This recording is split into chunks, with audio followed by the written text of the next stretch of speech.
باللہ والیوم الآخر، جو اللہ پر ایمان لایا اور آخرت کے دن پر ایمان لایا. یہ جوڑ کر کے کئی جگہوں پر آیتیں آئی ہیں اور احادیث میں بھی اس طرح کی باتیں آئی ہیں. اللہ پر ایمان لانا اور قیامت کے دن پر ایمان لانا. اس سے آپ اندازہ کر سکتے ہیں کہ مسلمان کے لیے آخرت پر ایمان رکھنا کتنا اہم ہے. اللہ پر تو ایمان رکھتا ہے، یقین رکھتا ہے، لیکن اگر آخرت پر وہ یقین نہیں رکھتا تو گویا کہ وہ مسلمان ہی نہیں، اس کا ایمان ہی نہیں.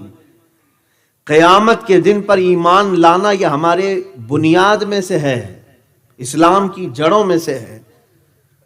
سب سے پہلے تو ہر مسلمان کو اپنا عقیدہ معلوم ہونا چاہیے کہ عقیدہ کہتے کسے ہیں. میرے عزیزو، ایمان کسے کہتے ہیں؟ ایمان کیا ہے؟ آپ جب پوچھیں گے اور یا سیکھیں گے تو آپ کو پتہ چلے گا 7 چیزوں پر یقین رکھنے کا نام ایمان ہے. اور یقین دل سے رکھا جاتا ہے، یقین کا تعلق دل سے ہے. وہ 7 چیزیں کیا ہیں جس کو خود میرے آقا صلی اللہ تعالی علیہ وسلم نے ارشاد فرمایا ہے؟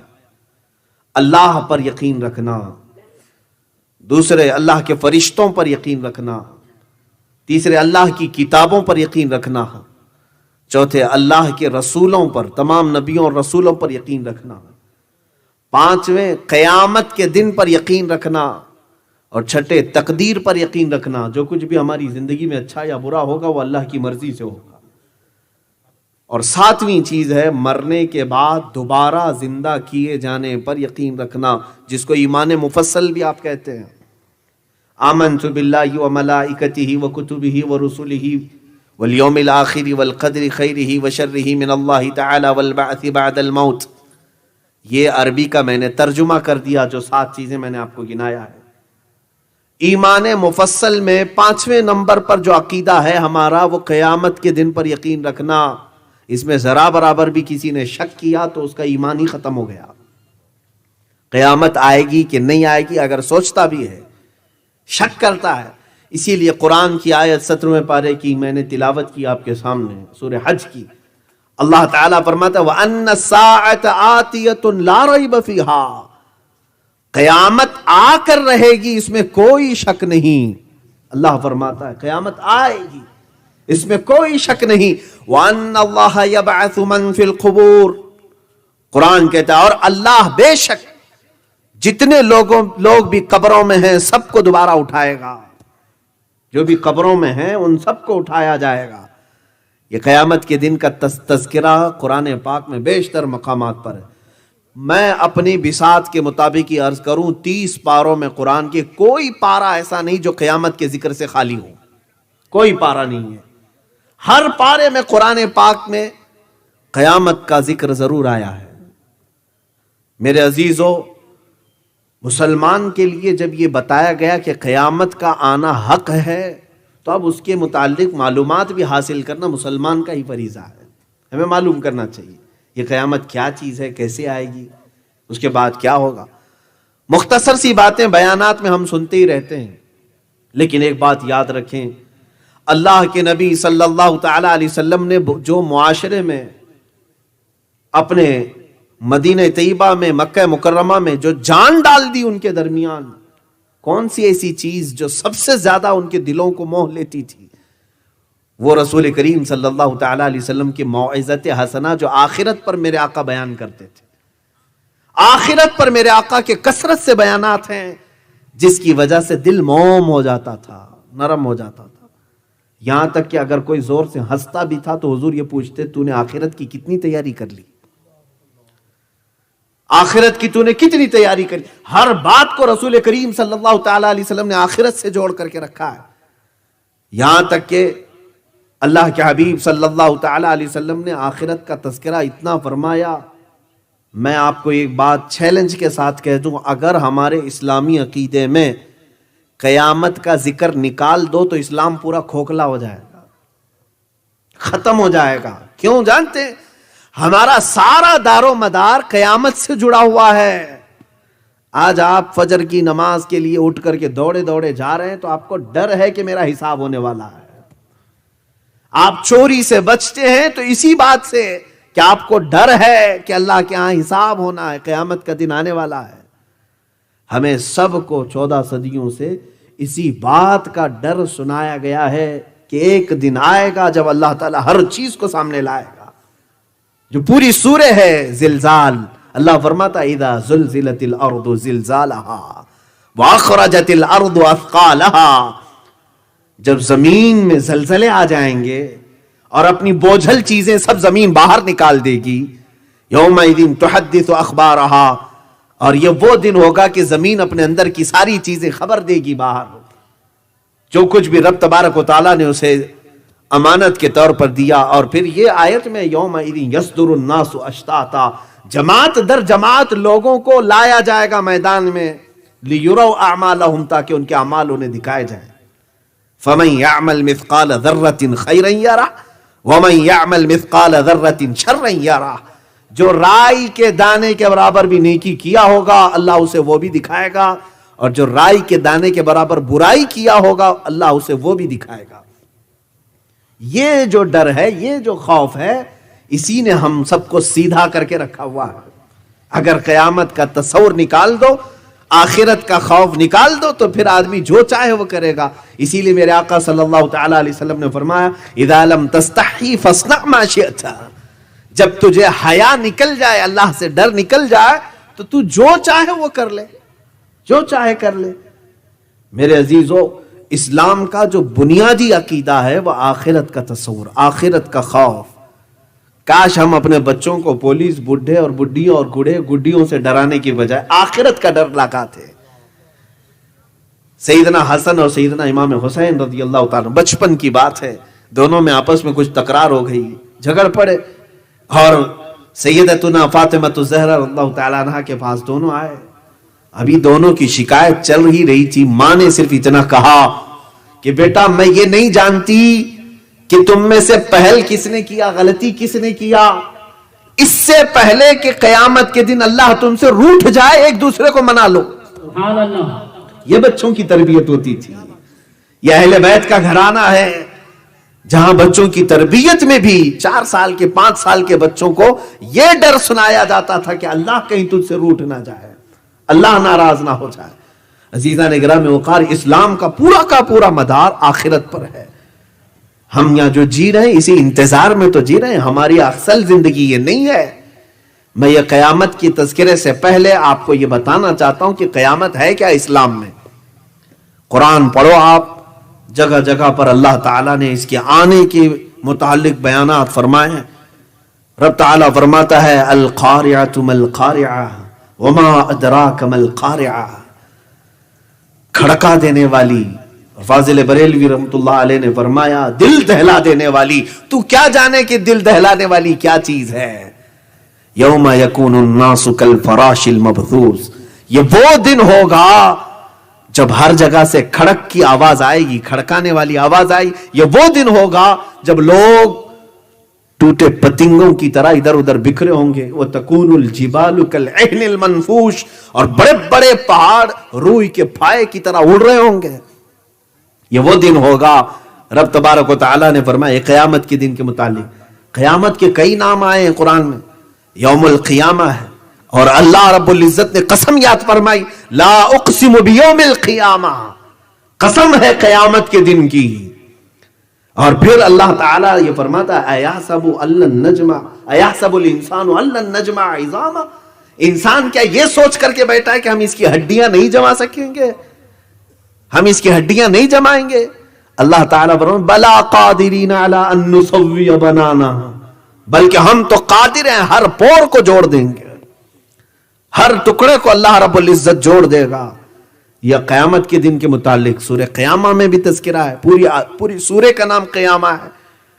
اور قرآن پاک کی ابھی میں جلد سے آپ کی طرف آؤں گا، میں اکتاہٹ میں آپ کو نہیں لے آؤں گا. اب قرآن کی آیتیں کم از کم 100 آیتیں میں تلاوت کر سکتا ہوں قیامت کے متعلق. اتنا تذکرہ ہے قرآن پاک میں قیامت کے متعلق. ارے جو نماز آپ پڑھتے ہو شروع میں ہی مجھے بتاؤ کوئی رکعت آپ کی سورہ فاتحہ سے خالی ہوتی ہے؟ آپ سب سے پہلے اپنے رب کی حمد بیان کرتے ہیں الحمدللہ رب العالمین الرحمن الرحیم. تمام تعریفیں اس اللہ کے لیے جو سارے جہانوں کو پالنے والا ہے، رحمان ہے، رحیم ہے. اس کے بعد سیدھے جس کا تذکرہ آتا ہے وہ مالک یوم الدین، قیامت کے دن کا مالک، یوم جزا کا مالک۔ قیامت کا ہی تذکرہ آ گیا، اللہ کی صفت بیان کرنے میں، اللہ کی تعریف بیان کرنے میں بھی سب سے پہلی چیز کیا آئی؟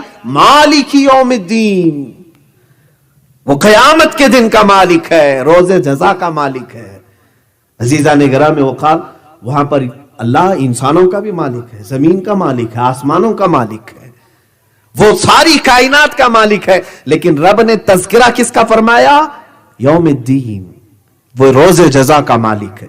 اس لیے کہ یہ کوئی بہت ہی بڑی چیز ہوگی تبھی تو اس کا تذکرہ آیا ہے، مالک یوم الدین۔ اس کے علاوہ آپ دیکھیں بادشاہت کا ذکر جہاں جہاں بھی آئے گا، دنیا کی بادشاہت یہ چند سالوں کی ہو سکتی ہے، چند دنوں کی ہو سکتی ہے، لیکن قیامت کے دن کے متعلق قرآن میں ہے وہ یوم محشر ہوگا جب رب تبارک و تعالی ندا دے گا بندوں کو، لمن الملک اليوم، آج کے دن کی بادشاہت کس کی ہے بتاؤ لوگوں کو، آج کے دن کس کی بادشاہت ہے؟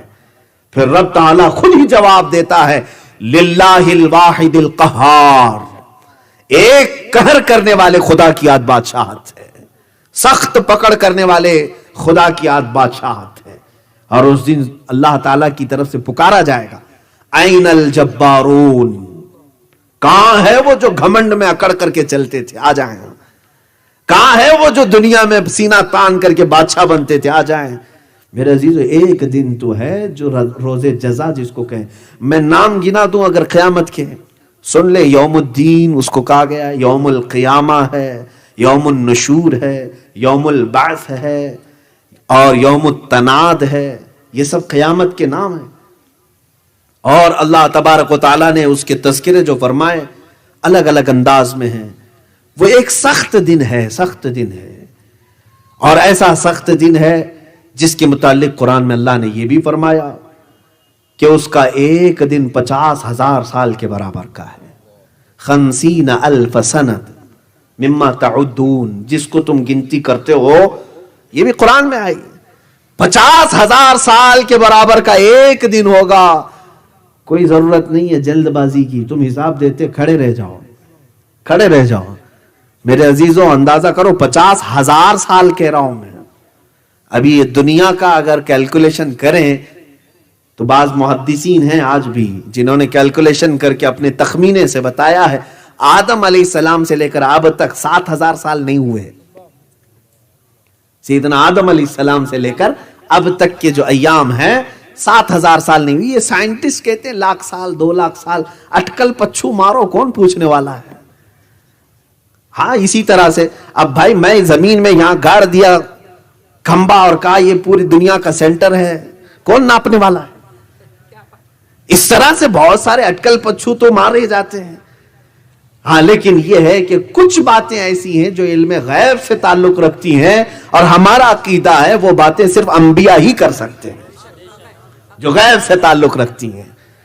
اس کو سائنس بھی مانتا ہے، میٹا فزکس اس کو کہتے ہیں، ما بعد الطبعیات۔ ہر ایک ہے میٹیریل ورلڈ جس کو آپ محسوس کر سکتے ہو، تو سائنس صرف میٹیریل ورلڈ کی بات کرتا ہے، جو پکڑ کے معلوم کر سکتے ہیں، دیکھ کے معلوم کر سکتے ہیں، محسوس کے معلوم کر سکتے ہیں، میٹیریل ورلڈ ہے۔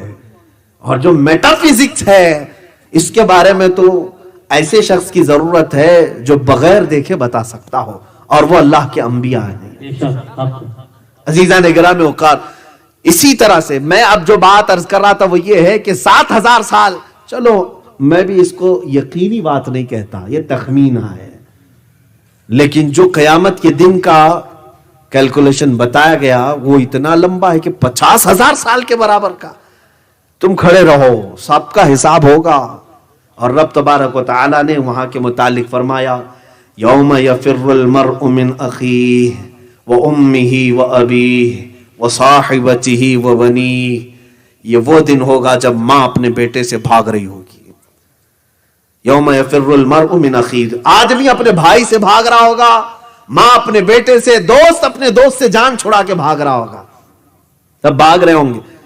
اور اللہ تعالیٰ قیامت کے دن کا ہی تذکرہ فرماتا، الاخلاء یومئذ بعضهم لبعض عدو، سارے دوست سارے خلیل اس دن دشمن ہو چکے ہوں گے، ایک دوسرے کو کوئی منہ نہیں ملانا چاہتا، سب اپنے اپنے حال میں ہیں، الا المتقین، ہاں پرہیزگار آپس میں اس وقت بھی دوست ہوں گے۔ سبحان اللہ۔ اولیاء کاملین کا معاملہ الگ ہے، یہ قیامت کے دن کے متعلق رب تعالیٰ فرماتا ہے وہاں سب بکھرے ہوئے ہوں گے، ایک دوسرے کو کسی کی فکر نہیں، اپنی پڑی ہے سب کو، ماں اپنے بیٹے کو نہیں دیکھنا چاہتی ہی۔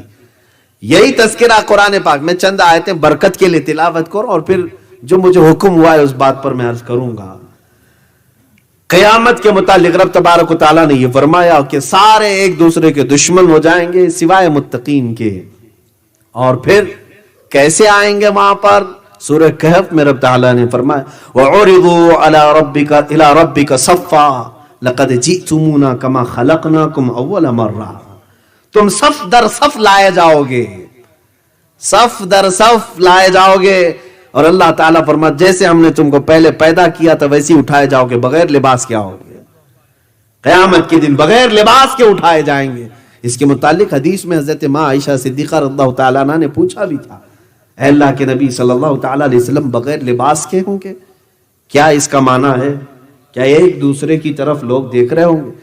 حضور پاک صلی اللہ تعالیٰ علیہ وسلم نے ارشاد فرمایا عائشہ وہاں لوگوں کو اس کا خیال ہی نہیں ہوگا کہ کون کس حالت میں ہے، کیونکہ اپنے اوپر جو پڑی ہوئی ہے وہ کہاں کس کا جسم دیکھ رہا ہے۔ عزیزان گرامی وقار، یہ قیامت کے متعلق رب تعالیٰ نے پھر فرمایا کلا اذا دکت الارض دکا دکا وجاء ربک والملک صفا صفا، جب زمین پوری ہلا دی جائے گی اور اللہ کے فرشتے بھی تھر تھر کانپ رہے ہوں گے اور وہ صف کے صف لگا کر کھڑے ہو چکے ہوں گے، اور پھر قرآن میں اللہ تعالیٰ فرماتا ہے فَإِذَا نُفِخَ فِي الصُّورِ نَفْخَةٌ وَاحِدَةٌ، جب پہلی پھونک ماری جائے گی، یہ سور کے بارے میں ہے، وَحُمِلَتِ الْأَرْضُ وَالْجِبَالُ، اور اللہ تبارک و تعالیٰ زمین کو پہاڑوں کو الٹ پلٹ کر دے گا۔ قرآن کی آیتیں میں صرف برکت کے لیے پڑھ رہا ہوں۔ اِذَا الشَّمْسُ كُوِّرَتْ وَإِذَا النُّجُومُ انْكَدَرَتْ، رب تعالیٰ فرماتا ہے جب سورج پھٹ جائے گا اور تارے بکھیر دیے جائیں گے، اور اللہ تعالیٰ فرماتا ہے اِذَا السَّمَاءُ انْفَطَرَتْ، آسمان پھاڑ دیا جائے گا، آسمان پھاڑ دیا جائے گا، یہاں تک کہ سورج پھٹ کر کے انگارے اگل رہا ہوگا، جو بھی ہوگا، زمین اٹھا دی جائے گی، پہاڑ بکھیر دیے جائیں گے۔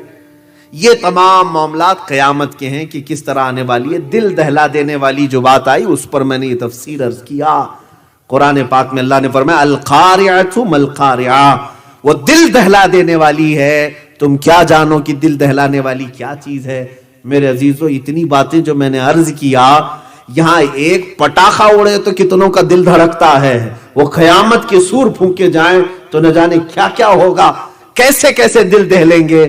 ہاں، دل ہی نہیں دہلیں گے، سنو، اور قرآن کہتا ہے یوم ترونها تذهل كل مرضعة عما ارضعت وتضع كل ذات حمل حملها وترى الناس سكارى وما هم بسكارى۔ قرآن میں اللہ تعالیٰ فرماتا ہے یہ وہ دن ہوگا جب تم دیکھو گے حاملہ عورتوں کے بچے باہر نکل آئیں گے۔ قیامت کے دن کے متعلق وتضع كل ذات حمل حملها، اپنا حمل باہر نکال دے گی عورت، ڈر کے مارے بچے باہر نکل چکے ہوں گے۔ اب اندازہ کرو دلوں کا حال کیا ہو چکا ہوگا۔ یہ قیامت ہے، قیامت آنے والی ہے۔ اقتربت الساعة وانشق القمر، سورہ قمر میں اللہ نے فرمایا قیامت بہت قریب آ گئی، چاند پھٹ گیا۔ اور 17ویں پارے میں رب تعالیٰ نے شروع میں یہ فرمایا اقترب للناس حسابهم وهم في غفلة معرضون، لوگوں کے لیے اللہ تعالیٰ فرماتا ہے قیامت قریب آ گئی اور لوگ ابھی بھی غفلت میں ہیں، ابھی بھی غفلت میں سوئے ہوئے ہیں۔ عزیزان گرامی وقار، یہ آیات بینات ہیں قرآن عظیم کی، جس میں رب تبارک و تعالیٰ نے قیامت کو یقینی طور پر بیان فرمایا، یقین کے ساتھ جانا قیامت آنی ہے۔ اب یہ جب ہمارا عقیدہ بنا تو اب ہم آتے ہیں کہ قیامت کب آئے گی، قیامت کب آئے گی۔ یہ علم تو ایسا ہے جس کو اللہ نے اپنے پاس سیکیور رکھا، محفوظ رکھا۔ قرآن کی آیت تو یہی بتاتی ہے ان اللہ عنده علم الساعۃ، بے شک اللہ کے نزدیک اس کا علم ہے، لیکن اللہ نے یہ نہیں فرمایا کہ میں یہ علم کسی کو دوں گا بھی نہیں، یہ نہیں فرمایا. ہاں اللہ کے پاس ہے اس کا علم، لیکن وہ اپنی عطا سے چاہے تو اپنے رسول کو بھی دے سکتا ہے. یہ مسئلہ حل ہو گیا. کسی کے ذہن میں یہ بات نہ رہے کہ رسول کو معلوم نہیں تھا. ہاں ہم یہ کہیں گے ذاتی طور پر اللہ کے سوا کسی رسول کسی نبی کو نہیں معلوم، لیکن رب کے بتانے سے جس رسول کو بھی چاہے علم ہو جائے گا. کیونکہ اسی آیت میں اللہ نے 5 چیزوں کا ذکر فرمایا. 5 چیزیں ایسی ہیں جس کا علم کسی کو نہیں. 21ویں پارے کی آیت ہے یہ. اللہ تعالیٰ فرماتا ہے ان اللہ عنده علم الساعة وينزل الغيث ويعلم ما في الارحام وما تدری نفس ماذا تکسب غدا وما تدری نفس بأي ارض تموت. اللہ فرماتا ہے کوئی نہیں جانتا بارش کب ہوگی. قیامت کا علم اللہ کے پاس ہے، بارش کب ہوگی. وَيَعْلَمُ مَا فِي الْأَرْحَامِ، ماں کے پیٹ میں کیا ہے یہ کسی کو نہیں معلوم. کل کیا ہونے والا ہے یہ کسی کو نہیں معلوم. کون کس زمین پہ مرنے والا ہے یہ کسی کو نہیں معلوم. یہ 5 چیزیں اللہ تعالیٰ نے فرمایا. لیکن آپ کو معلوم ہے کہ ان 5 چیزوں کا علم دوسروں نے بھی بتایا ہے. حضور اکرم صلی اللہ تعالی علیہ وسلم نے جنگ بدر میں خود خط کھینچ کر کے بتایا ہے کہ کل یہاں ابو جہل مرے گا. تو حضور صلی اللہ تعالی علیہ وسلم نے فرمایا. تو یہاں کیا کہو گے؟ اللہ تو فرما رہا ہے اللہ کے سوا کسی کو نہیں معلوم کون کہاں مرے گا. رسول کیسے بتا رہے ہیں؟ وہاں ہم یہی کہیں گے رسول اپنے سے نہیں بتا رہے، اللہ کی عطا سے بتا رہے ہیں. رب تبارک و تعالیٰ نے انہیں بیان فرمایا تو وہ جانتے ہیں. اسی طرح ماں کے پیٹ میں کیا ہے کوئی نہیں جانتا، جبکہ آج سائنس اتنی ترقی کر چکا ہے ڈاکٹر بھی بتا سکتا ہے. تو یہ علم اللہ کی طرف سے دیا ہوا علم ہے. اگر اللہ نہیں چاہتا تو یہ علم کبھی کسی کو نہیں ملتا. ہاں تو یہ علم کے ذریعے سے اللہ کی عطا سے کوئی جان سکتا ہے. بہرحال اب مسئلہ یہ ہے کہ جس حدیث کو لے کر کے یہ معاملات آئے کہ حضور کو بھی نہیں معلوم، اسی حدیث سے میں اپنی گفتگو کا آغاز کرتا ہوں. ایک بار صحابہ اکرام رضوان اللہ تعالی علیہ مجمعین بیٹھے ہوئے تھے رسول پاک صلی اللہ علیہ وسلم کے پاس. یہ حضرت عمر فاروق رضی اللہ تعالیٰ عنہ سے مروی حدیث ہے اور مسلم شریف میں بھی ہے، بخاری شریف میں بھی ہے. حضور اکرم صلی اللہ تعالی علیہ وسلم بیٹھے ہوئے صحابہ کے ساتھ فرماتے ہیں صحابہ کہ اچانک ایک آدمی ہمارے درمیان آیا اور محفل میں حضور کے بالکل سامنے آ کر بیٹھ گیا، یہاں تک کہ اپنے گھٹنے حضور کے گھٹنے سے ملا لیا. اتنا قریب ہو کر بیٹھ گیا اور آتے ہی سوال کرنے لگا. وہ صحابہ کہتے ہیں، حضرت عمر خود کہتے ہیں ہم میں سے اس کو کوئی نہیں پہچانتا تھا، وہ مدینے کا بھی نہیں دکھ رہا تھا، اور اگر باہر سے آیا ہے تو سفر کے آثار بھی اس کے چہرے پر نہیں تھے. گھوڑے پر آیا ہو تو دھول میں اٹا چہرہ لے کر کپڑوں پر گرد و غبار کے آثار ہوتے، وہ بھی نہیں دکھ رہا تھا. تو ہم تعجب میں تھے. بہرحال خاموش بیٹھے رہے. محفل میں آنے والے اس شخص نے پہلا سوال کیا، مل ایمان، ایمان کسے کہتے ہیں؟ میرے آقا صلی اللہ علیہ وسلم نے جواب دیا، میں نے ابھی شروع میں ہی بیان کر دیا ہے، 7 چیزوں پر یقین رکھنے کا نام ایمان ہے. آپ صلی اللہ تعالی علیہ وسلم نے فرمایا اللہ پر ایمان لانا، فرشتوں پر، رسولوں پر، اس کی کتابوں پر، قیامت کے دن پر، تقدیر پر، اور مرنے کے بعد دوبارہ اٹھائے جانے پر ایمان لانا، یقین رکھنا، اس کا نام ایمان ہے. تو اس شخص نے کیا کہا؟ صدقت یا محمد، اے محمد صلی اللہ علیہ وسلم آپ نے بالکل سچ کہا ہے. صحابہ کہتے ہیں ہم تعجب میں تھے، خود ہی سوال بھی کر رہا ہے، خود ہی تصدیق بھی کر رہا ہے. اس کے بعد دوسرا سوال اس نے کیا، مل اسلام، اسلام کیا ہے؟ میرے آقا صلی اللہ تعالی علیہ وسلم نے فرمایا کہ تم گواہی دو اس بات کی کہ اللہ کے سوا کوئی معبود نہیں اور اللہ محمد صلی اللہ علیہ وسلم اللہ کے رسول ہیں. نماز پڑھو، زکوٰۃ دو، روزے رکھو اور حج کرو. اور پھر تیسری مرتبہ اس نے سوال کیا، مل احسان، احسان کیا ہے؟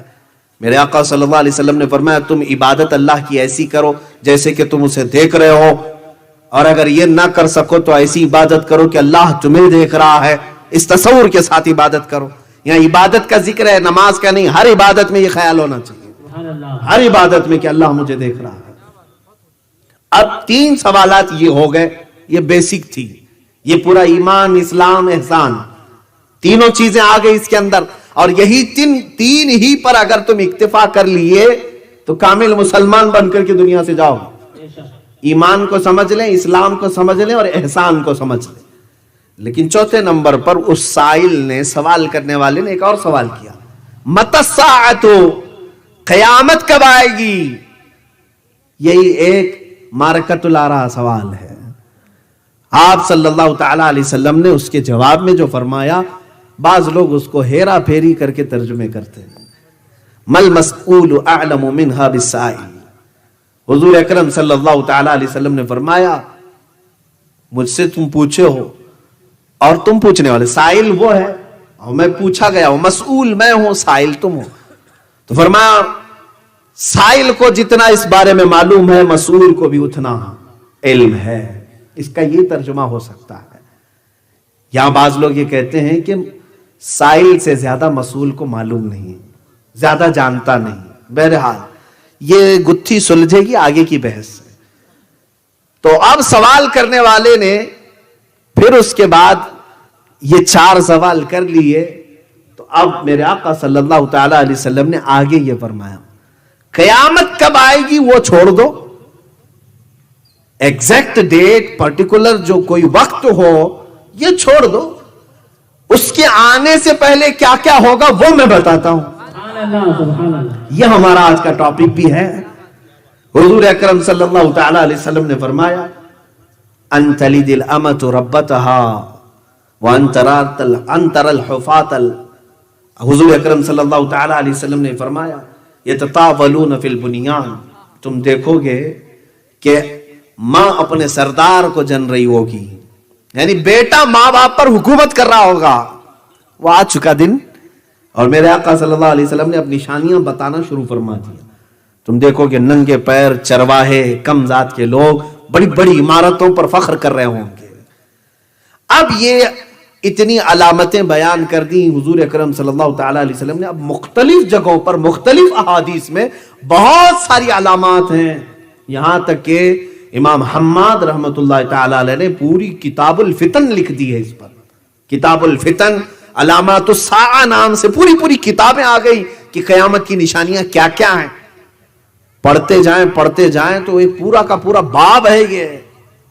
اور خود بخاری اور مسلم میں اتنی حدیثیں ہیں کہ قیامت آنے سے پہلے کیا کیا ہوگا. ہم اس کو 2 قسموں میں تقسیم کرتے ہیں. کچھ چھوٹی نشانیاں ہیں، کچھ بڑی نشانیاں ہیں. علامات الصغرا، علامات الکبرا. قیامت کے آنے سے پہلے کچھ چھوٹی نشانیاں ہیں، کچھ بڑی نشانیاں ہیں. چھوٹی نشانیاں تقریباً آج تک ابھی جو میں بیٹھا ہوں اس دن تک میں سمجھتا ہوں پوری ہو چکی، جو رسول کریم صلی اللہ تعالی علیہ وسلم نے فرمایا. اور ان میں سے بعض ہو سکتا ہے ہو رہی ہوں، میں اپنے علم کے مطابق عرض کر رہا ہوں. اب سنیں، یہاں میں پہلے یہ گتھی سلجھا کر کے آگے اس بحث کی طرف آ جاتا ہوں. یہاں پر کچھ لوگ ترجمے میں ڈنڈی مارتے ہیں کہ رسول کو قیامت کا علم نہیں تھا. دیکھو حضور نے نہیں بتایا، یہ سوالات ہو گئے. اور وہ شخص جو آیا تھا وہ اٹھ کر کے چلا گیا. حضرت عمر پریشان تھے، باہر جا کر کے دیکھے وہ نہیں نظر آیا. حضور صلی اللہ تعالی علیہ وسلم سے پوچھا کہ کون ہے؟ میرے آقا صلی اللہ تعالی علیہ وسلم نے فرمایا اتاکم جبریل یعلمکم دینکم. وہ جبرائیل تھے جو تمہیں تمہارا دین سکھانے آئے تھے. حضرت جبرائیل علیہ السلام سوال کر رہے تھے، میرے آقا صلی اللہ علیہ وسلم جواب دے رہے تھے. تو محفل میں بیٹھے ہوئے صحابہ کو دین کا علم دینا تھا، اس لیے جبرائیل آئے. اب میں یہاں پر ایک بات عرض کرتا ہوں، جس کو قیامت کا علم نہیں ہے تمہارے نزدیک، میں آپ کو مخاطب کر کے نہیں کہہ رہا ہوں، ان لوگوں کو جو میرے آقا صلی اللہ تعالی علیہ وسلم کو پیٹھ پیچھے کا علم بھی نہیں مانتے، معاذ اللہ دیوار کے پیچھے کا علم نہیں مانتے، میں ان سے یہ کہتا ہوں جو رسول قیامت کب آئے گی یہ نہیں جانتے لیکن آنے سے پہلے کی ساری علامتیں جانتے ہیں. 100 سال بعد کیا ہوگا وہ بھی بتا رہے ہیں، 400 سال بعد کا بھی بتا رہے ہیں، 500 سال کا بھی بتا رہے ہیں، 1400 سال کے بعد کا بھی بتا رہے ہیں. جو رسول کریم صلی اللہ تعالی علیہ وسلم ہر 100 سال بعد ہونے والی بات بتا رہے ہیں، وہ قیامت کا علم کیوں نہیں جانتے؟ تو پھر اگر وہ ہم سے سوال کرتے ہیں کہ اگر جانتے تھے تو کیوں نہیں بتایا؟ اے نادان سن، اللہ اس کے رسول کے کچھ راز ہیں جو عوام کے لیے نہیں ہے. تم قرآن بھی اٹھا دو، ہر آیت کا ترجمہ تمہیں بھی نہیں معلوم، کسی مفسر کو بھی نہیں معلوم. میں چیلنج کے ساتھ کہتا ہوں، آؤ قرآن لے کر کے کاف ہا یا عین صاد کا ترجمہ کیا ہے مجھے بتا دو، ہا میم عین سین قاف کا ترجمہ مجھے بتا دو، الف لام میم کا ترجمہ بتا دو. ان کے ترجمے تمہیں آج تک نہیں معلوم ہو سکے. سارے مفسرین کا اتفاق اس بات پر ہے کہ یہ حروف مقطعات اللہ اور اس کے رسول کے راز ہیں. اللہ اس کے رسول کے راز ہیں. اسی طرح قیامت کا علم بھی اللہ اس کے رسول کا راز ہے. قوم کو یہ بتانے کی ضرورت نہیں کون سے دن آئے گا، قوم کو یہ بتانے کی ضرورت ہے کہ آنے سے پہلے کیا کیا ہوگا. یہ بہت اہم ہے، یہ بہت اہم ہے. عزیزان گرامی وقار، میں آپ کو بتاتا ہوں میرے آقا صلی اللہ علیہ وسلم نے امت کی کتنی بڑی رہنمائی فرمائی، رہبری فرمائی. میں ناندیڑ شہر میں بیٹھا ہوں. اب یہاں سے مجھے نکل کر کے جانا تھا اورنگ آباد، اور آپ نے مجھے بتایا یہاں سے بیٹھنے کے بعد کہ اورنگ آباد آ جائے گا، فلاں وقت پر آ جائے گا، 2 گھنٹے میں آ جائے گا، 4 گھنٹے میں آ جائے گا. آپ نے بتا دیا 4 گھنٹے کے بعد آپ کا شہر آ جائے گا. میں بیٹھا رہا 4 گھنٹے کا انتظار کرتے کرتے. گھڑی آگے بھی ہو سکتی، پیچھے بھی ہو سکتی ہے، میرا کچھ بھی ہو سکتا ہے. اور اچانک اورنگ آباد آیا، مجھے خبر ہی نہیں پڑی. لیکن بتانے والا اگر یہ کہتا اورنگ آباد آنے سے پہلے جو ہے فلاں شہر آتا ہے، اس سے پہلے ایک اور گاؤں آتا ہے، اس سے پہلے کچھ بلڈنگیں دکھتی ہیں، پھر جھاڑ دکھتے ہیں، پھر پہاڑ دکھتے ہیں، جو کچھ بھی ہے، تو میں ہر ایک چیز کو دیکھتے دیکھتے الرٹ ہوتا چلا جاتا اور اپنے شہر کی میں تیاری کر رہا ہوتا. میرے آقا صلی اللہ علیہ وسلم نے ڈائریکٹ قیامت نہیں بتائی، علامات بتائی تاکہ ہر مومن اس قیامت کی تیاری کر سکے. حضور اکرم صلی اللہ علیہ وسلم نے تیاری کرانا چاہا، اس لیے تو ہمیں علامات بتائے. اب سنو، اللہ کے حبیب صلی اللہ تعالی علیہ وسلم نے جو فرمایا ان چھوٹی نشانیوں میں سے وہ بڑی دردناک بھی ہیں اور ہمارے لیے بعض تو عبرت کے لیے بھی ہیں. عزیزان گرامی، حضور اکرم صلی اللہ تعالی علیہ وسلم ارشاد فرماتے ہیں تم دیکھو گے ماں باپ کی نافرمانی کثرت سے ہونے لگے گی، اور یہ ہو رہی ہے، ہوتی رہے گی. یہاں تک کہ صحابہ کرام ان باتوں پر تعجب کرتے تھے. اللہ کے حبیب صلی اللہ تعالی علیہ وسلم کی بعض احادیث یہ بھی ہیں کہ قتل بڑھ جائے گا، حرج بڑھ جائے گا. حرج کہتے ہیں قتل کو، حضور اکرم کی حدیث میں کہ حرج بڑھ جائے گا، قتل بہت زیادہ ہوگا. صحابہ نے پوچھا قتل تو اس زمانے میں بھی ہوتا ہے، جنگیں بہت ہوتی ہیں. اللہ کے نبی صلی اللہ تعالی علیہ وسلم نے ارشاد فرمایا نہیں، یہ قتل الگ ہے. اس قتل کی بات کر رہا ہوں جب بھائی اپنے بھائی کی گردن مارنے کے لیے بے تاب رہے گا، یہاں تک کہ لوگ صرف اپنی بھوک مٹانے کے لیے انسانوں کا گوشت ٹکڑے کریں گے. قتل بڑھ جائے گا. اور آپ کو اگر میں بتاؤں تو حضور اکرم صلی اللہ تعالی علیہ وسلم کی اس پیشن گوئی کے مطابق میں سمجھتا ہوں ورلڈ وار فرسٹ اور ورلڈ وار 2 میں، سیکنڈ میں جتنی جانیں گئیں پوری دنیا کی تاریخ میں اتنی جانیں کبھی نہیں گئی ہیں. فرسٹ ورلڈ وار میں 2 کروڑ لوگ مرے ہیں، تقریباً 20 ملین. اور سیکنڈ ورلڈ وار میں 50 ملین لوگوں کی جانیں گئی ہیں، 5 کروڑ کے قریب لوگ مرے. میرے عزیزو، یہ عام لوگ نہیں، جانے جانا. اور اس طرح سے کہ لوگ جو ہے اب موت کا لوگوں کو احساس بھی نہیں ہوتا. ایسے لگتا ہے جیسے چونٹی مر گئی، مچھر مر گیا، مکھی مر گئی. پہلے کسی کی موت پر سارے لوگ کان کھڑے کرتے تھے اور احساس ہوتا تھا، اس کے لیے تعزیتیں ہوتی تھی. اب بغل میں مر کے چلا گیا، لوگ دوسرے دن بھول گئے، اپنے معمول پر آ گئے. موت بھی عام ہوگی، قتل بھی عام ہوگا. رسول کریم صلی اللہ تعالی علیہ وسلم کی حدیث میں یہ بھی ہے گانے باجے کی کثرت ہو جائے گی. گانے بازی کی کثرت آج آپ نہیں دیکھتے. شاید یہ میوزک ورلڈ اس زمانے کا سب سے زیادہ ٹاپ پر جا چکا ہوگا. بلکہ پہلے کے دور میں اگر کوئی گانے والا محفل میں آتا تو منہ چھپاتا رہتا، لوگ اس کو تانا دیتے. جیسے طوائف آ گئی ہو، مخنث آ گئے ہو تو لوگ اس سے چڑھتے تھے اور دکھا دکھا کر کہتے ہیں، آج بھی کہتے ہوں گے ارے یہ بازاری عورت ہے، یہ طوائف ہے، فلاں ہے. تو پہلے گانے والے کو اس طرح سے لوگ دیکھتے تھے. ارے آج تو فیشن ہے، سٹار ہے. جو جتنا گا لیا، ناچ لیا، وہ لوگوں میں سنگر اور pop singer, top singer, star singer جو بھی بنتے چلے گئے. گانا آج کا فیشن ہو گیا اور لوگ اس پر اپنے آپ کو فخر محسوس کرنے لگے. یہی میرے آقا صلی اللہ تعالی علیہ وسلم نے فرمایا کہ لوگ گناہوں کو نیکیاں سمجھ کر کرنے لگے. ایک حدیث ہے کتاب الفتن میں، امام حماد نے لکھا ہے، فرماتے ہیں ایک وقت ایسا آئے گا اے مومنو کہ لوگ تمہیں ایمان کا تانا ایسے دیں گے جیسے زانی کو تانا دیا جاتا ہے. یہ کہیں گے انک مؤمن انک امرؤ فیک ایمان، اے یہ دیکھو یہ آدمی ہے، اس کے پاس ایمان ہے، تانا دے کر کے لوگ کہیں گے. ایک وقت یہ آئے گا، حضور اکرم صلی اللہ تعالی علیہ وسلم نے فرمایا ایمان پر قائم رہنے کی سختی بھی بتائی کہ بہت سخت ہو جائے گا ان کے لیے، بہت سخت ہو جائے گا۔ اب یہ ماں باپ کی نافرمانی، گانے باجے کی کثرت، یہاں تک کہ حضور اکرم صلی اللہ تعالی علیہ وسلم کی حدیث ہے، فرماتے ہیں تم دیکھو گے کہ زنا اتنی کثرت سے ہوگا کہ جیسے گدھے اور کتے راستوں پر جوڑا کھاتے ہیں، انسان بھی اس طرح سے کرنے لگ جائیں گے، یعنی کھلے عام زنا ہوگا، لوگ سڑکوں پر اور راستوں پر اس طرح جوڑے کھاتے ہوں گے۔ یہ ابھی جو میٹروپولیٹن سٹیز ہیں، بڑی بڑی سٹیز ہیں، وہاں پر تو یہ عام سی بات ہے، ممبئی ہو، دلی ہو، گوا ہو، یہ سب سٹیز میں ہو سکتا ہے کہ آپ کے ہاں اقدار اور روایات کی پاسداری کی جاتی ہو، آج بھی بچیاں محفوظ ہوں، لیکن اب یورپین کلچر تو بہت دور کی بات ہے، انڈین کلچر میں بھی یہ ساری چیزیں آ گئی، ایک دوسرے سے چپک جانا، سب کے سامنے معاذ اللہ رب العالمین، لوگوں کے خواہشات کو بھڑکانا، یہ کثرت سے ہو گیا ہے۔ اچھا، حدیث کے مطابق میرے آقا صلی اللہ تعالی علیہ وسلم نے جو فرمایا کہ زنا عام ہوگا اور راستوں پر ہوگا، میرے عزیزو اگر آپ کھلے عام راستوں پر نہیں بھی دیکھ رہے ہوں گے، ہر نوجوان کے ہاتھ میں انٹرنیٹ دے کر کے انہوں نے فل یہ تمام ننگی صورتیں اور ننگی تصویریں پہنچا دی ہیں۔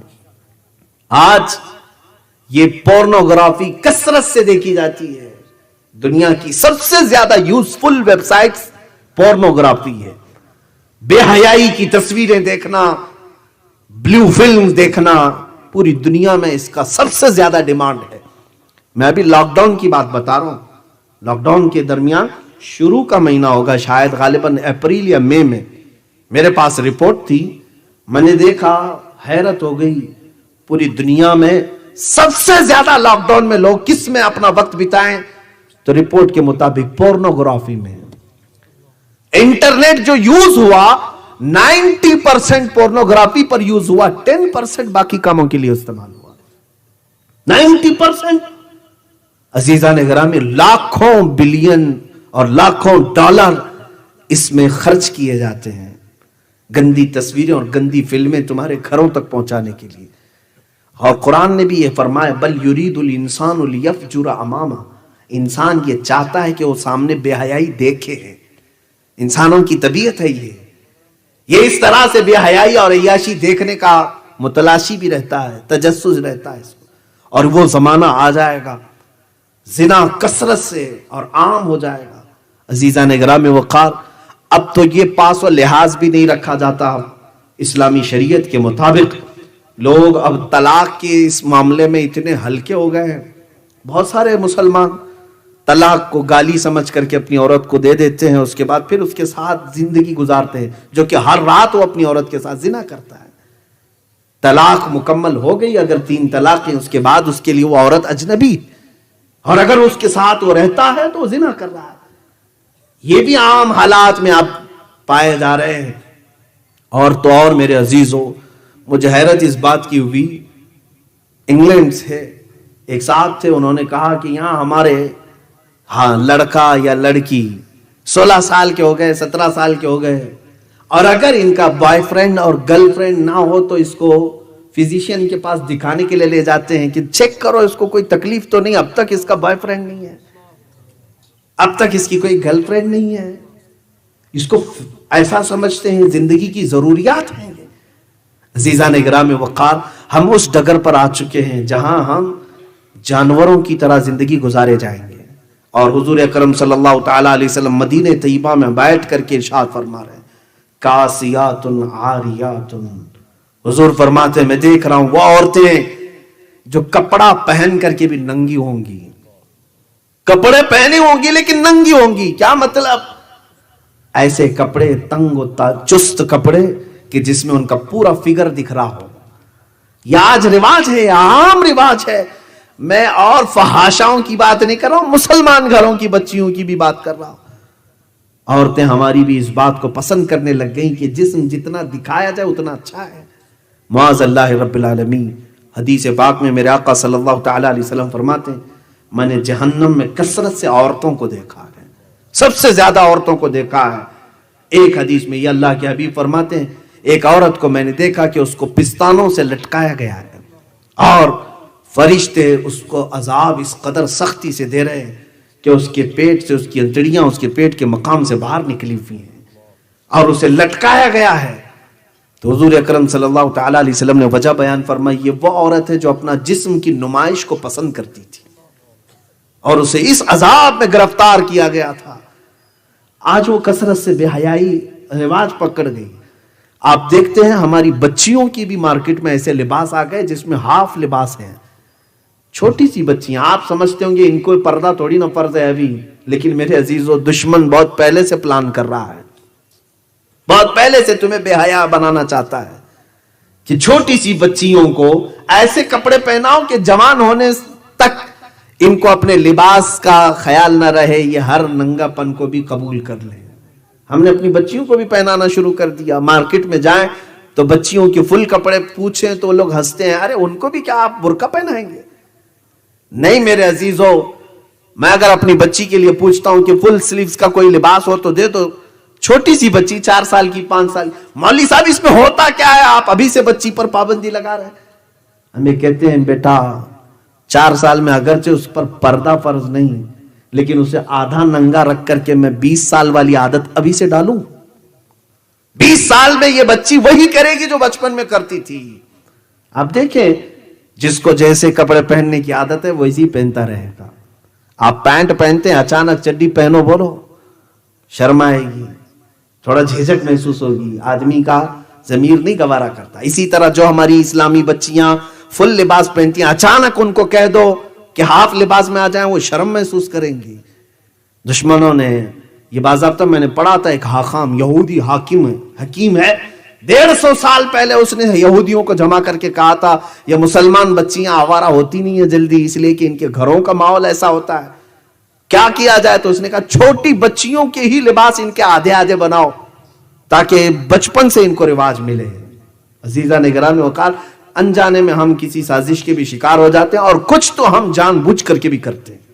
خیر، حدیث پاک میں رسول کریم صلی اللہ تعالی علیہ وسلم نے فرمایا حرج بڑھ جائے گا، گانے باجے کی کثرت ہوگی، زنا عام ہوگا. ساتھ ہی ایک اور بڑی بیماری کا تذکرہ اللہ کے نبی صلی اللہ علیہ وسلم نے فرمایا. وہ بڑی بیماری حضور اکرم صلی اللہ تعالی علیہ وسلم فرماتے ہیں لواطت اور سحاق عام ہوگا. یہ کیا ہے؟ ہوموسیکسولیٹی. مرد مرد سے اپنی خواہش پوری کرے گا، عورت عورت سے اپنی خواہش پوری کرے گا. LGBT نام سے اب کمیونٹیز بنائی گئی ہیں، دنیا اب ان کے حقوق کا مطالبہ کر رہی ہے. گےازم، ارے انڈیا میں گورنمنٹ میں یہاں پر ہماری پارلیمنٹ میں قانون پاس کر لیا گیا کہ مرد مرد سے شادی کر سکتا ہے، اس کو کوئی نہ روکے. آج یہ مغربی دنیا اس کو سمجھتی ہے کہ ہم پوش ہیں، بہت زیادہ پوش ہیں. ارے جانور بھی نہیں کرتے یہ حرکتیں، تم کون سے پوش ہو؟ مرد مرد سے اپنی خواہش پوری کرے، گےازم، اس کو لواطت کہتے. قرآن پاک میں سب سے دردناک عذاب کا جو تذکرہ آیا ہے وہ قوم لوط پر ہے. حضرت لوط علیہ السلام کی قوم جو یہ کام کرتی تھی. اِنَّكُمْ لَتَأْتُونَ الرِّجَالَ شَهْوَةً مِّن دُونِ النِّسَاءِ. اللہ فرماتا ہے اے لوگو کیا تم عورتوں کی بجائے مردوں سے اپنی خواہش پوری کرتے ہو؟ قرآن میں اللہ نے ان کے اوپر عذاب جو نازل کیا اس کا تذکرہ ہے. وَأَمْطَرْنَا عَلَيْهِمْ حِجَارَةً مِّن سِجِّيلٍ. ہم نے ان پر نوکیلے پتھروں کو بارش کے طور پر برسایا. اور پھر کیا کیا اللہ نے ان کے ساتھ؟ فَجَعَلْنَا عَالِيَهَا سَافِلَهَا. ہم نے ان کے اوپر کی زمین کو پلٹ کر کے نیچے کر دیا. اٹھا دی گئی تھی زمین اور پلٹ دی گئی تھی. یہ قوم لوط ہے، قوم سدوم بھی اس کو کہتے ہیں. یہ جارڈن کی سرزمین پر میں خود گیا تھا پچھلے سال، جہاں حضرت لوط علیہ السلام کا مقام ہے. لوگوں نے وہاں کے رہائشیوں نے بتایا، میں تقریباً 100 کلومیٹر چلتا رہا گاڑی میں، جس طرف دیکھو کالے کالے بڑے بڑے پتھر پڑے ہوئے ہیں، کہیں پر بھی نہ ایک درخت دکھے گا نہ پہاڑ دکھے گا، بڑے بڑے کالے کالے پتھر ہیں. جارڈن کی سرزمین، واللہ عالم کون سے پتھر ہیں، لیکن تذکرہ قرآن پاک میں ہے کہ ہم نے پتھروں کی بارش کی، نوکیلے پتھر. اور وہ قوم لوط کو ہمیشہ کے لیے ہلاک کر دیا رب تعالیٰ نے. وہ لواطت کی بیماری دوبارہ اس وقت آئے گی اور قیامت کے قریب میرے آقا نے فرمایا یہ کثرت سے بڑھ جائے گی. یہ LGBT کہتے ہیں گےازم، لیسبین، عورت سے بھی اپنی خواہشات پوری کر رہی، واللہ عالم کون سے طریقے ہیں. اور پھر اس میں ٹرانسجینڈر بھی ہیں، ٹرانسجینڈر ہیں، اور پھر بایو سیکس، یہ پتہ نہیں کیا کیا چیزیں انہوں نے بنائی ہیں. یہ وہ ہے کہ عورت مرد بننے کی خواہش کر رہا ہے، کر رہا ہے جو بھی بولے.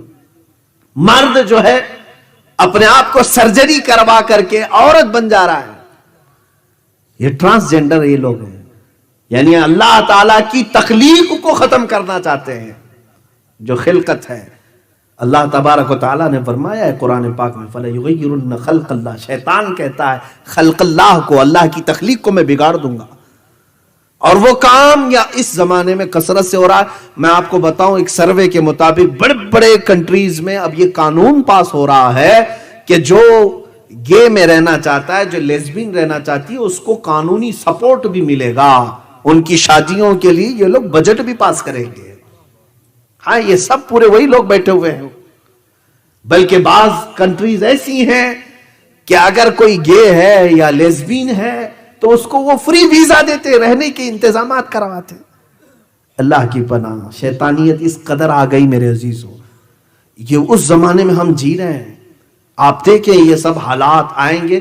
اچھا، اب اس چیز کو آپ کے یہاں بھی تو برا سمجھا جاتا ہوگا نا، اغلام بازی، اس کو سمجھ لیں لڑکا بازی، جو بھی الفاظ آپ بولیں، لواطت ہو، یہ گندے افعال ہیں، اتنے گندے کہ گھن آتی ہے اس سے. لیکن یہ گھن ختم کی جائے گی کیسے؟ بڑے بڑے فلم سٹار اس کا پروموٹ کرنے کے لیے آئیں گے اور وہ اسکرین پر آ کر کے کہیں گے کہ میں گے ہوں. اور یہ کوئی ڈرنے کی بات نہیں ہے، یہ اچھی چیز ہے، ان کا بھی حق ہوتا ہے، اور یہ اپنے اپنی ذات کی بات ہے. یہ سب دلیلیں لا کر کے مائنڈ سیٹ کیا جا رہا. آلریڈی میں دیکھ رہا ہوں کئی دنوں سے لوگوں کا مائنڈ سیٹ کیا جا رہا ہے اس چیز کو لے کر. سیم قوم لوط میں یہی تھا. اللہ نے اس پوری قوم پر عذاب کیوں نازل کیا جانتے ہیں؟ وہ مرد تو مردوں کے ساتھ برائی میں ملوث تھے ہی، لیکن ان کی جو عورتیں تھی وہ خود اپنے مردوں کے لیے مرد ڈھونڈ کر لاتی تھی. یہ بھی تذکرہ ہے. وہ عورتیں بھی بڑی اس وقت بھیانک گناہ میں مبتلا تھی. عزیزان گرامی وقار، یہ تمام چیزیں قیامت کے قریب آنے والی نشانیوں میں اللہ کے نبی صلی اللہ تعالی علیہ وسلم نے بیان فرمایا. اب اور جو نشانیاں، یہ چھوٹی نشانیوں کا ہی تذکرہ میں کر رہا ہوں. شراب کو بہت زیادہ عام کیا جائے گا، وہ ہے بھی. نوجوان بچے بھی آج بیئر کے نام پر، فروٹ بیئر کے نام پر پینے لگ گئے. شرابی ہے، نام بدلے جائیں گے، تمہارے ہاتھ میں کاسا پکڑا دیا جائے گا. نام الگ الگ ہیں ان کے، وائٹ واٹر، کریزی واٹر نام دیے جا رہے ہیں شراب کو. وائن ہے، سیدھے شراب کہیں گے تو برا لگے گا، نام بدل کر کے نوجوانوں کو دو تو فیشن لگے گا. عزیزان گرامی وقار، آج ہمارے بچے اس نشہ میں بھی کثرت سے مبتلا ہو گئے. سچ فرمایا میرے آقا صلی اللہ تعالی علیہ وسلم کہ کوئی گھر فتنے سے خالی نہیں رہے گا. یہ سب فتنے گھروں میں داخل ہو جائیں گے. یہ چیزیں ایسی ہیں جو بہت سالوں سے چل رہی ہیں اور اب پھر بھی ابھی تک چل رہی ہیں اور یہ اور بڑھتی چلی جائیں گی. اب سنو، حضور اکرم صلی اللہ تعالی علیہ وسلم فرماتے ہیں ایک زمانہ تم پر ایسا آئے گا کہ تم رات میں سو گے، صبح کافر اٹھو گے، صبح مومن ہوگے. یصبح مؤمنا ویمسی کافرا، صبح ایمان کی حالت میں اٹھے ہوں گے اور شام تک کافر ہو چکے ہوں گے. یہ کیسے ممکن ہے؟ ایک ہی دن میں؟ ہاں ممکن ہے. آج یہی ہو رہا ہے. کب کس کا ایمان نکل جائے کسی کو پتہ نہیں ہے. میرے عزیزو، دنیا نے آج ایسے ایسے آلات ہمارے سامنے رکھے ہیں، اگر آپ ایکسپٹ کر لیں اس چیز کو تو ایمان نکل جائے گا. کئی فلمی گانے ایسے ہیں جن کو ہمارے بچے دھن میں گاتے رہتے ہیں، انہیں پتہ ہی نہیں ہے اس میں کفریہ کلمات ہیں، شرکیہ نغمے ہیں. اگر تمہاری زبان نے اس کا اقرار کر لیا تو ایمان رخصت ہو چکا ہے، ایمان جا چکا ہے. ہمارے چھوٹے سے بچوں کو اسکول بھیج رہے ہیں، ہم اسکول میں دیکھنے تک نہیں جاتے کہ ہمارا بچہ کیا کر رہا ہے. کل ہی مجھے ایک بچی نے میسج کر کے یہ بات پوچھی تھی کہ میں ایک اسکول کی ٹیچر ہوں، یہاں پر معاملات ایسے ایسے ہیں. میں تفصیل میں نہیں جا رہا ہوں. بچہ آتا ہے، بہت سارے مسلمان بچے ہیں، آتے ہیں، کھڑے ہوتے ہیں پریئر میں. اس وقت وہ کہتے ہیں جیسس از دا گاڈ، معاذ اللہ رب العالمین. وہ وہاں سے ان کا عقیدہ ہی ختم کر دیا جاتا ہے۔ اب یہاں سے بہت سارے جگہوں پر ہم بچوں کی خبر بھی نہیں لیتے، شام تک تو کافر بن کر کے نکلے ہوتے۔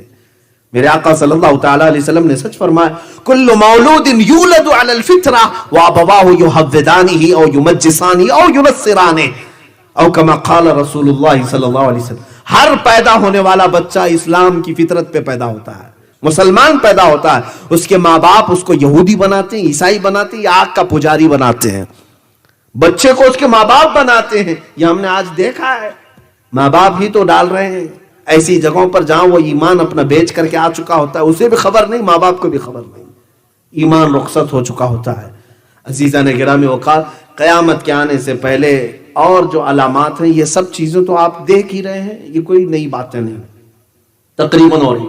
ماں باپ کی نافرمانی جس کو حضور نے فرمایا وہ بھی ہے، اور نیچ طبقے کے لوگ، ننگے پیروں والے لوگ بڑی بڑی بلڈنگوں میں فخر کرنے لگیں گے، حکومتوں کے تخت پر آ جائیں گے۔ وہ سب سے زیادہ تو ہمارے ہاں نظر آتا ہے، ہمارے یہاں چائے بیچنے والا اوپر تک چلا جاتا ہے، اب پان بیچنے والا کہاں تک جائے گا یہ نہیں معلوم۔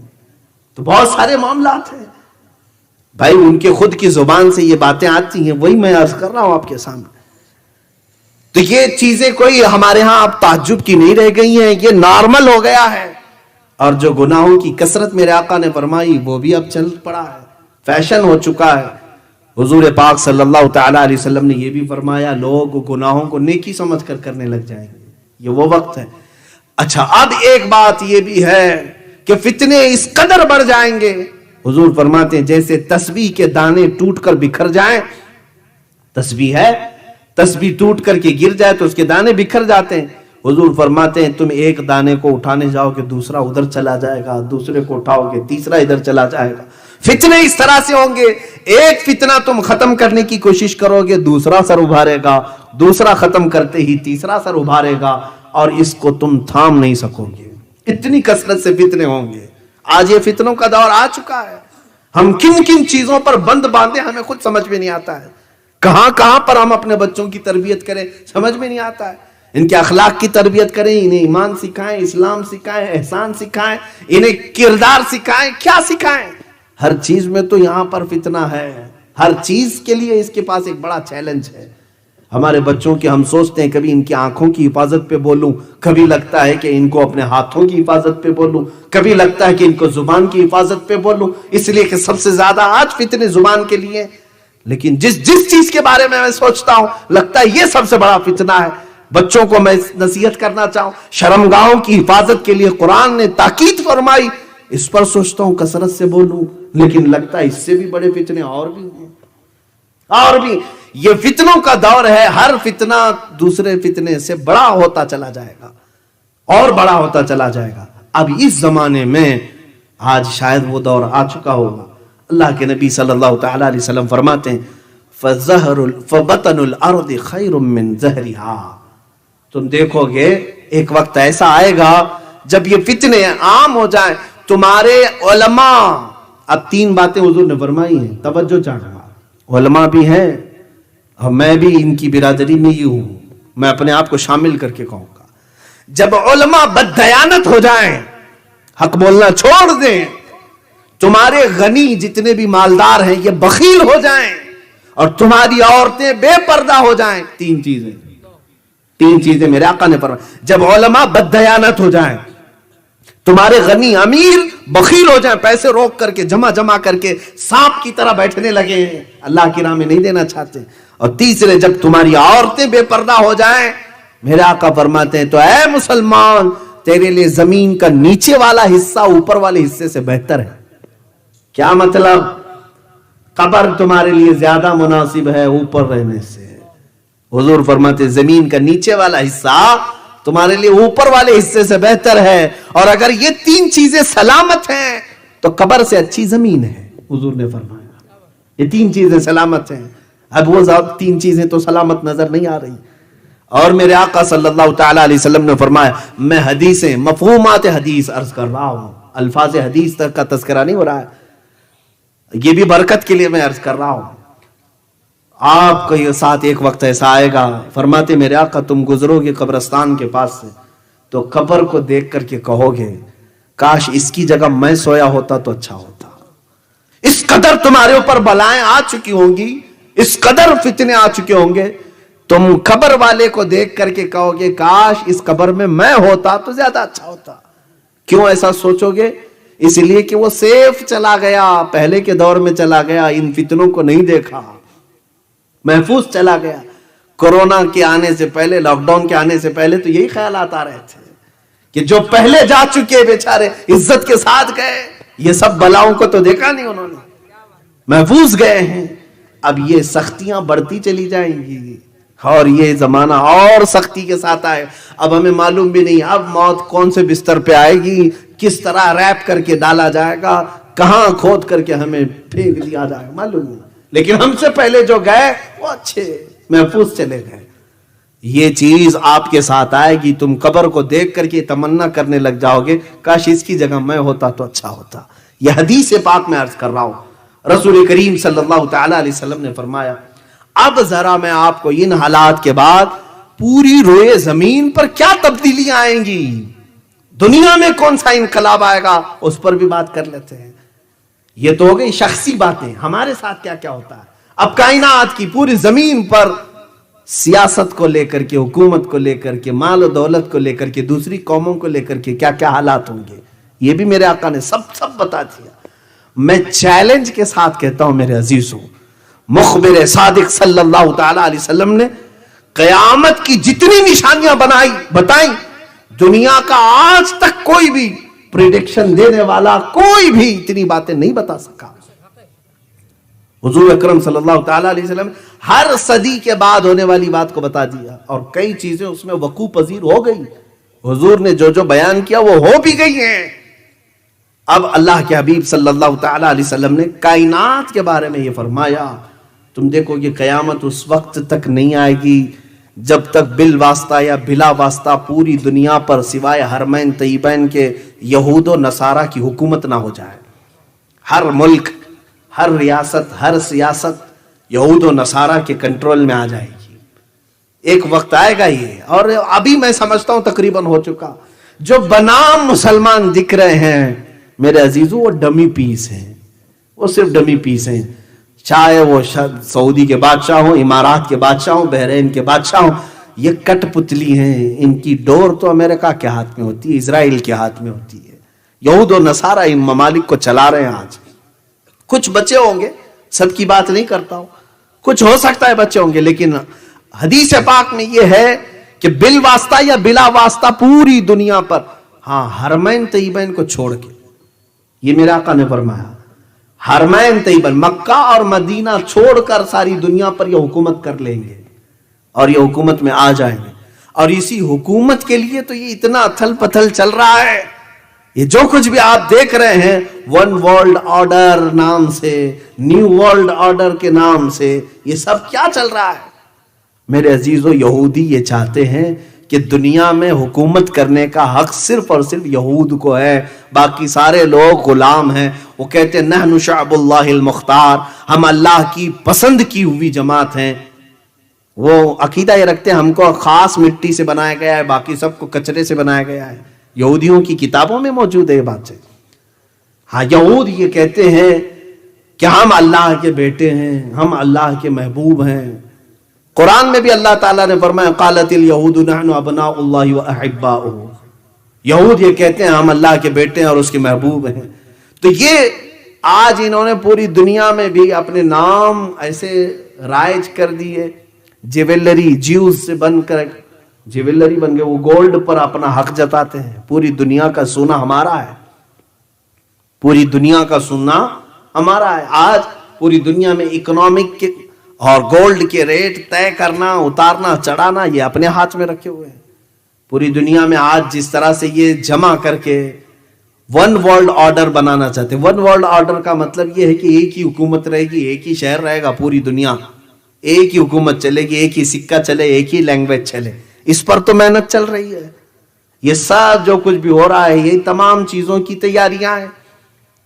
کورونا کے زمانے میں نے ایک میگزین دا اکنامسٹ, اس کے فرنٹ پیج پہ یہ دیکھا تھا every thing under the control.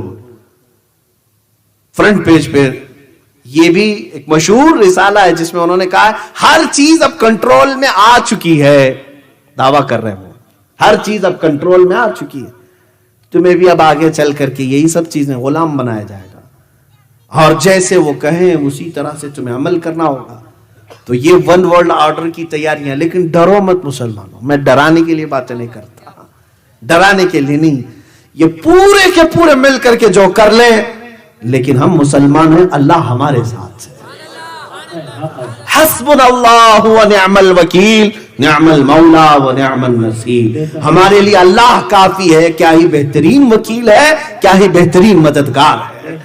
ہم اس کے بندے ہیں، ہم اس کی امداد پر اور اس کی نصرت پر یقین رکھتے ہیں۔ اس نے جگہ جگہ ہمیں جگہ کر کے بیان فرمایا ہے، وَكَانَ حَقًّا عَلَيْنَا نَصْرُ الْمُؤْمِنِينَ، اللہ فرماتا میں نے اپنے اوپر لازم کر لیا ہے کہ مومنوں کی مدد کروں گا۔ اللہ نے فرمایا ہے كَتَبَ اللَّهُ لَأَغْلِبَنَّ أَنَا وَرُسُلِي، اللہ نے یہ لکھ دیا ہے کہ اللہ اور اس کے رسول ہی غالب آئیں گے۔ اللہ نے فرمایا ہم لکھ دیے ہیں ہم، اور اللہ تعالیٰ نے فرمایا وَأَنْتُمُ الْأَعْلَوْنَ إِن كُنتُم مُؤْمِنِينَ، تم اگر ایمان کے ساتھ رہو گے بلند تم ہی رہو گے۔ مجھے میرے رب کی ذات پر یقین ہے، انہیں جو کرنا ہے وہ کر لے، اور یہ پہلی بار نہیں کر رہے ہیں، اس سے پہلے بھی کر چکے، 3 بار ہو چکے، تیسری بار ہے، 2 بار آلریڈی کر چکے۔ نمرود کا زمانہ تھا، ایک نمرود ہے، بہت سارے نمرود آئے، اس میں ایک نمرود ایسا تھا جس نے خدا کے ساتھ لڑائی کا ارادہ کر لیا تھا، اسے طاقت بہت زیادہ آ گئی، نشہ چڑھ گیا، تو اس نے سوچا ایک ہی چیز اب کنٹرول میں نہیں آ رہی ہے، وہ کیا ہے؟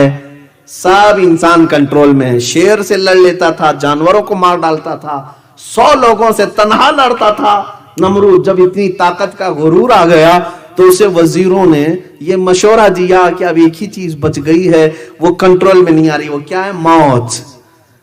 موت ہمارے کنٹرول میں نہیں آ رہی ہے، ہاں ہم جب چاہیں تب مرنا چاہیے، نہیں چاہیں تو نہیں مرنا چاہیے، یہ تو نہیں ہو پا رہا ہے۔ کہا یہ کیسے ہوگا؟ کہا یہ خدا دیتا ہے، اس کو ایک بار گرا دو، مار دو تو سارا کنٹرول میں آ جائے گا۔ اس بیوقوف نے کہا کہ ٹھیک ہے، وہ رہتا کہاں ہے؟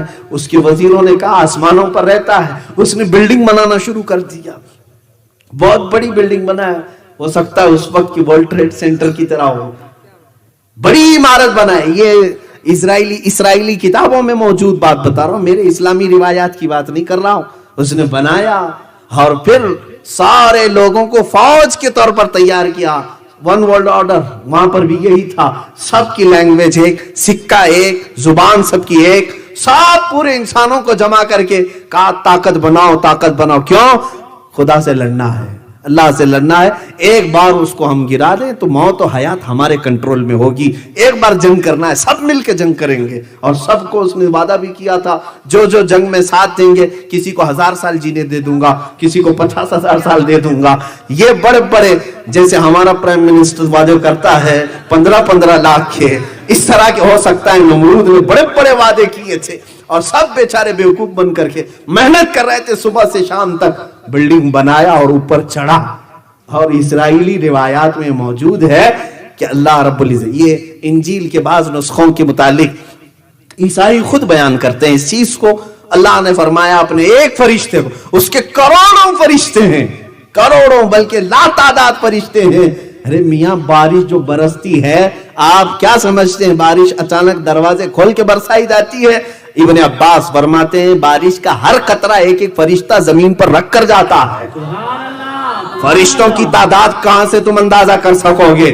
ہزاروں کروڑوں فرشتے اللہ کے ہیں، ان میں سے ایک فرشتے کو اللہ نے بلایا اور کہا اے فرشتے آؤ ذرا ہم بھی دیکھیں، ایک بندے نے ہم سے لڑائی کا ارادہ کیا ہے۔ فرشتے کو بھیجا، جا تو دنیا میں اس کی خبر لے آ، زمین سے اس کی خبر لے آ۔ فرشتہ اترا، صرف اپنے پر ہلایا اور چیخ مارا، ساری بلڈنگ زمین پر آ گئی اور سب کے سب تہس نہس ہو گئے، اور اوپر بیٹھا ہوا پی ایم بھی نیچے آ گیا۔ اب پتہ نہیں کہاں وہ چلا گیا، اس کی تاریخ میں کوئی نشانات نہیں۔ تو یہ ون ورلڈ آرڈر کا ایک بار کھیل چکے، وہ سوچتے ہیں کہ ٹرائی کیے تھے لیکن ناکام ہوئے تھے، سیکنڈ بار ٹرائی کرتے ہیں، اس لیے اب خلا میں جا رہے ہیں، اسپیس پہ جا رہے ہیں، ڈھونڈ کے آتے ہیں، چاند میں دکھتا ہے کہ خدا یہ بھی دیکھنے کی کوشش کی اور اوپر جانے کی کوششیں ہیں. شاید ہو سکتا ہے پوری دنیا کو فوج بنانا چاہیں, سب کو ملا کر کے one language, one currency, one world order یہ سب بنا لیں. میرے عزیزو, خدائی طاقت کا کوئی مقابلہ ہو سکتا ہے؟ اے میرے عزیزو, اللہ کی طاقت کروڑوں درجے بھی میں مثال نہیں دے سکتا. تم اس کی پیدا کی ہوئے ایک محمد کا مقابلہ نہیں کر سکتے. صلی اللہ تعالی علیہ وآلہ وسلم. عزیزان گرامی وقار, رب تبارک و تعالی وہ ان تمام چیزوں سے بے نیاز ہے. ہاں, بندہ ہو کر کے اس سے کوئی مقابلہ کر ہی نہیں سکتا. بات میری یہ چل رہی تھی, یہود و نصارہ پوری دنیا پر غلبہ حاصل کرنا چاہتے ہیں صرف اس لیے. اچھا, ایک ان کی کمزوری میں بتاؤں, ویک پوائنٹ. میں نے یہودیوں کے متعلق بہت کافی دنوں تک پڑھ کر کے ان کو دیکھا ہے. ان کا ایک ویک پوائنٹ ہے, یہ مرنا نہیں چاہتے. ہاں, اس سے ان کو ڈر بہت ہے. اور یہی چیز قرآن میں بھی اللہ نے فرمایا. اللہ تعالیٰ فرماتا ہے فَتَمَنَّوُا الْمَوْتِ, اگر تم اللہ کے محبوب ہو, اس کے بیٹے ہو, تو موت کی تمنا کر کے دکھاؤ. لیکن وہ مرنا ہی نہیں چاہتے, ہرگز نہیں. بلکہ وہ آپس میں ایک دوسرے کو سلام کیا کرتے ہیں, زی 1000 سال, زی 1000 سال, 1000 سال جیو بھائی, 1000 سال جیو بھائی. جیتا کوئی نہیں ہے 100 سال بھی, لیکن سلام بھی ان کا یہی ہے, 1000 سال جیو, 1000 سال. وہ حریص ہیں کس کے؟ جینے کے, مرنا نہیں چاہتے. اور وہ پوری ٹیکنالوجی آج یوز کر کے جو چیز نکالنا چاہ رہے ہیں وہ یہی ہے کہ موت سے کوئی چھٹکارا مل جائے, ڈپلیکیٹ ہارٹ بن جائے, کچھ دوسرا اس کا آرٹ یعنی الٹرنیٹ مل جائے کہ لائف اور بڑھائی جا سکے. لیکن اب تک نہیں کر سکے, اب تک نہیں کر سکے. ارے یہ لوگ روبوٹ تو بنا لیے لیکن اپنی سانسیں بڑھا نہیں سکے, اپنی سانسیں نہیں بڑھا سکے. کیونکہ قرآن میں وعدہ ہے, میرے رب نے فرمایا اذا جاء اجلهم فلا يستأخرون ساعة ولا يستقدمون. جب وہ وقت مقرر آ جائے, ایک آن نہ پہلے آئے گی نہ ایک آن بعد میں آئے گی. وہ رب تعالیٰ کا وعدہ ہے, تم 1000 جتن کر لو, اس سے نہیں بچ سکتے. اب ہمارا کانفیڈنس اس سے بھی بڑھ کر کے اس لیے ہونا چاہیے کہ کائنات میں اگر اللہ کے بعد سب سے بڑا مرتبہ کسی کا تھا تو میرے آقا محمد رسول اللہ صلی اللہ علیہ وسلم کا. جب رسول پاک بھی موت کے مرحلے سے گزر چکے, اب بچا کون ہے؟ اب بچا کون ہے؟ اللہ تعالیٰ کو اگر موت نہیں دینا ہوتا تو اپنے محبوب کو نہیں دیتا, لیکن ان کو بھی موت کے مرحلے سے گزارا. اس کا مطلب ہے اب دنیا میں کوئی نہیں بچنا ہے. یہود و نصارہ اس کی خواہش کرتے ہیں کہ وہ موت سے بچ جائیں اور پوری دنیا میں کنٹرول حاصل کریں.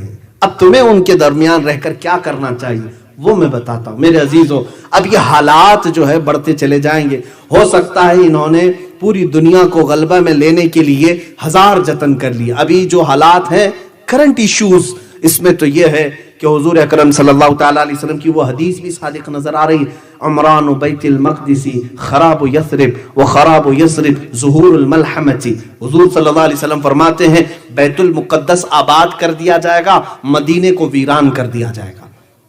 مدینے کو ویران کیا جائے گا. بیت المقدس یروشلم میں ہے, جو بیت المقدس جانتے ہیں آپ, مسجد اقصی فلسطین میں ہے, اسے آباد کیا جائے گا اور مدینے کو ویران کیا جائے گا. اور جب مدینہ ویران ہو جائے تو تم دیکھو ملحمت الکبریٰ شروع ہو جائے گی. اب یہ بڑی نشانیاں میں بتا رہا ہوں, یہ بڑی نشانیاں. وقت کافی گزرتا چلا گیا, اس لیے کہ یہ ٹاپک جو ہے اتنا طویل ہے کہ قیامت آ جائے گی. اتنا طویل ہے, قیامت آ جائے گی. عزیزان گرامی وقار, حضور اکرم صلی اللہ تعالیٰ علیہ وسلم نے فرمایا کہ تم دیکھو کہ مدینے کو ویران کیا جائے گا, بیت المقدس کو آباد کیا جائے گا. ترتیب سے میں بتا رہا ہوں کیسے کیا کیا چیزیں پہلے آتی ہیں, اس کے بعد کیا کیا آنی. علامات قیامت. مدینہ جیسے ویران ہوگا, ملحمت الکبریٰ شروع ہو جائے گی. یہ کیا ہے میں اس کی ڈیٹیل بتاتا ہوں. ملحمت الکبریٰ ایک ایسی بڑی جنگ جو اب تک نہیں ہوئی, آدم علیہ السلام سے لے کر اب تک اور قیامت تک, اس سے بڑی جنگ نہیں ہوگی پھر کبھی. یہ ملحمت الکبریٰ یہ کہاں ہوگی, یہ تک میرے آقا نے فرمایا ملک شام دمشق کا رابط ایک جگہ کا علاقہ ہے, وہاں مسلمان جماعتوں کا پڑاؤ ہوگا. ملحمت الکبریٰ شروع ہوگی. پھر اس کے بعد حضور صلی اللہ تعالیٰ علیہ وسلم فرماتے ہیں ملحمۃ الکبریٰ جیسی ہی ختم ہوگی، یہ جنگ ختم ہوگی، قسطنطنیہ فتح ہو جائے گا. قسطنطنیہ استنبول کو کہتے ہیں، ٹرکی میں جو ہے. یہ ہو سکتا ہے کافروں کے ہاتھ میں چلا جائے. ابھی تو فی الحال اسلامی حکومت میں ہے، مسلمانوں کے پاس سیکولر حکومت ہے. مسلمانی حکومت، اسلامی حکومت تو نہیں کہتے، کیونکہ ٹرکی کا آئین یہ بتاتا ہے کہ وہاں کوئی اسلام نہیں اور سیکولر ہے. فی الحال حضور اکرم صلی اللہ تعالی علیہ وسلم نے فرمایا قسطنطنیہ فتح ہوگا، اور جیسے ہی قسطنطنیہ فتح ہوگا تم دیکھو گے دجال ظاہر ہو جائے گا، دجال نکلے گا. یہ دجال کیا ہے؟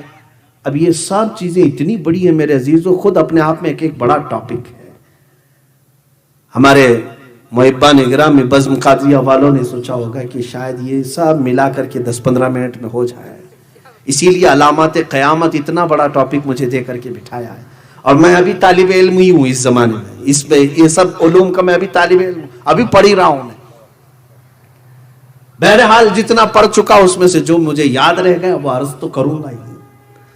یہ 5 چیزیں ہو گئی: مدینے کی ویرانی، بیت المقدس کی آبادی، بیت المقدس کی آبادی کے بعد ملحمۃ الکبریٰ کا ظہور، ملحمۃ الکبریٰ کے بعد قسطنطنیہ کی فتح، قسطنطنیہ کے بعد دجال کا ظہور. یہی وہ زمانہ ہوگا جب امام مہدی بھی آئیں گے اور حضرت عیسیٰ علیہ السلام کا نزول بھی. ایک ساتھ یہ نشانیاں ایسی آئیں گی کہ پے در پے وقت نہیں ملے گا کسی کو. جب بڑی نشانیاں ظاہر ہوں گی وقت کسی کے پاس نہیں ہوگا، پے در پے آئیں گی. فرمایا ایسے جیسے تم وضو کے لیے ہاتھ دھوتے ہو، ایک ہاتھ دھونے کے بعد دوسرے ہاتھ کی فکر ہوتی ہے. اتنی جلدی جلدی جیسے ہم سیدھا ہاتھ دھوئے تو فوراً اس کے بعد ہم نہ کلی کرنے جاتے، ناک میں پانی چڑھانے جاتے، ہم کو فکر ہے کہ اس کے بعد دوسرا ہاتھ دھونا ہے. فرمایا گیا ایسی ہی بڑی نشانیاں ایک ایک بات دکھ رہے فوراً فوراً ظاہر ہوں گے. اب مدینے کی ویرانی سے کیا مطلب ہے میرے عزیزو؟ اس کے کئی معانی مفسرین نے فرمائے ہیں کہ لوگ وہاں پر عبادتوں سے عاری ہو سکتے ہیں، عبادتوں سے عاری ہو کر دنیا پرست ہو جائیں اور مدینہ چھوڑ کر کے رخصت ہونے لگ جائیں، جیسے کہ آج سعودی اس بات کی طرف رواں دواں ہیں. وہ بھی عیاشی کے لیے دوسری کنٹریز کا سفر کرنے پر تیار ہے. مدینہ رسول کوئی چھوڑنا نہیں چاہتا تھا پہلے سے بھی، آج بھی مدینے والوں کا دل وہاں لگا ہوا ہوتا ہے. لیکن ہو سکتا ہے زمانے کی نیرنگیاں ایسی ہیں کہ وہاں کے بچوں کو بھی اب میں نشہ کرتے ہوئے دیکھ رہا ہوں. ہاں، مکہ اور مدینے کے بازاروں میں ان ظالموں نے چرس پہنچایا ہے، سب پہنچا دیا ہے. کہنے کو تو منشیات پر وہاں قتل کی سزا ہے، لیکن پہنچایا تو سب کے گھروں میں ہے. وہاں کے نوجوان بچوں کو بھی نشہ کا ایڈکٹ بنایا ہے. ہو سکتا ہے اسی وجہ سے وہاں کے ظالم بادشاہ کے بیٹے کو آج وہاں کی نوجوان قوم پسند کرتی ہے. اس کی وجہ یہی ہے کہ یہ زیادہ ماڈرنٹی کی طرف بلاتا ہے، ننگے پن کی طرف. بلکہ مجھے حیرت ہوئی آج میں یہ خبر بھی سنا کہ وہ اس بات کو ڈینائی کر رہے ہیں، we are not defender of Islam, ہم اسلام کے ڈیفینس کرنے والے لوگ نہیں ہیں. وہ فخر سے کہہ رہے ہیں اس بات کو، ہم ڈیفینڈر نہیں ہیں. عزیزان گرامی، یہی عرب میں حضور اکرم صلی اللہ تعالی علیہ وسلم کی ایک حدیث سن لو، ویل للعرب من شر قد اقترب. حضور فرماتے عرب کے لیے ہلاکت ہو، عرب کے لیے بربادی ہو، وہ اس شر کی وجہ سے جو بہت قریب آ رہی ہے. حضور فرماتے قیامت اس وقت تک نہیں آئے گی جب تک تم دیکھو گے عرب کے کچھ قبیلے اسلام سے نکل کر کے بتوں کی پوجا میں نہ لگ جائیں، شرک کی طرف جائیں گے. حضور کی حدیث ہے اور آج ہو رہا ہے میرے عزیزوں. وہاں پر باضابطہ بتوں کی پوجا کے لیے اسٹال لگائے جا رہے ہیں.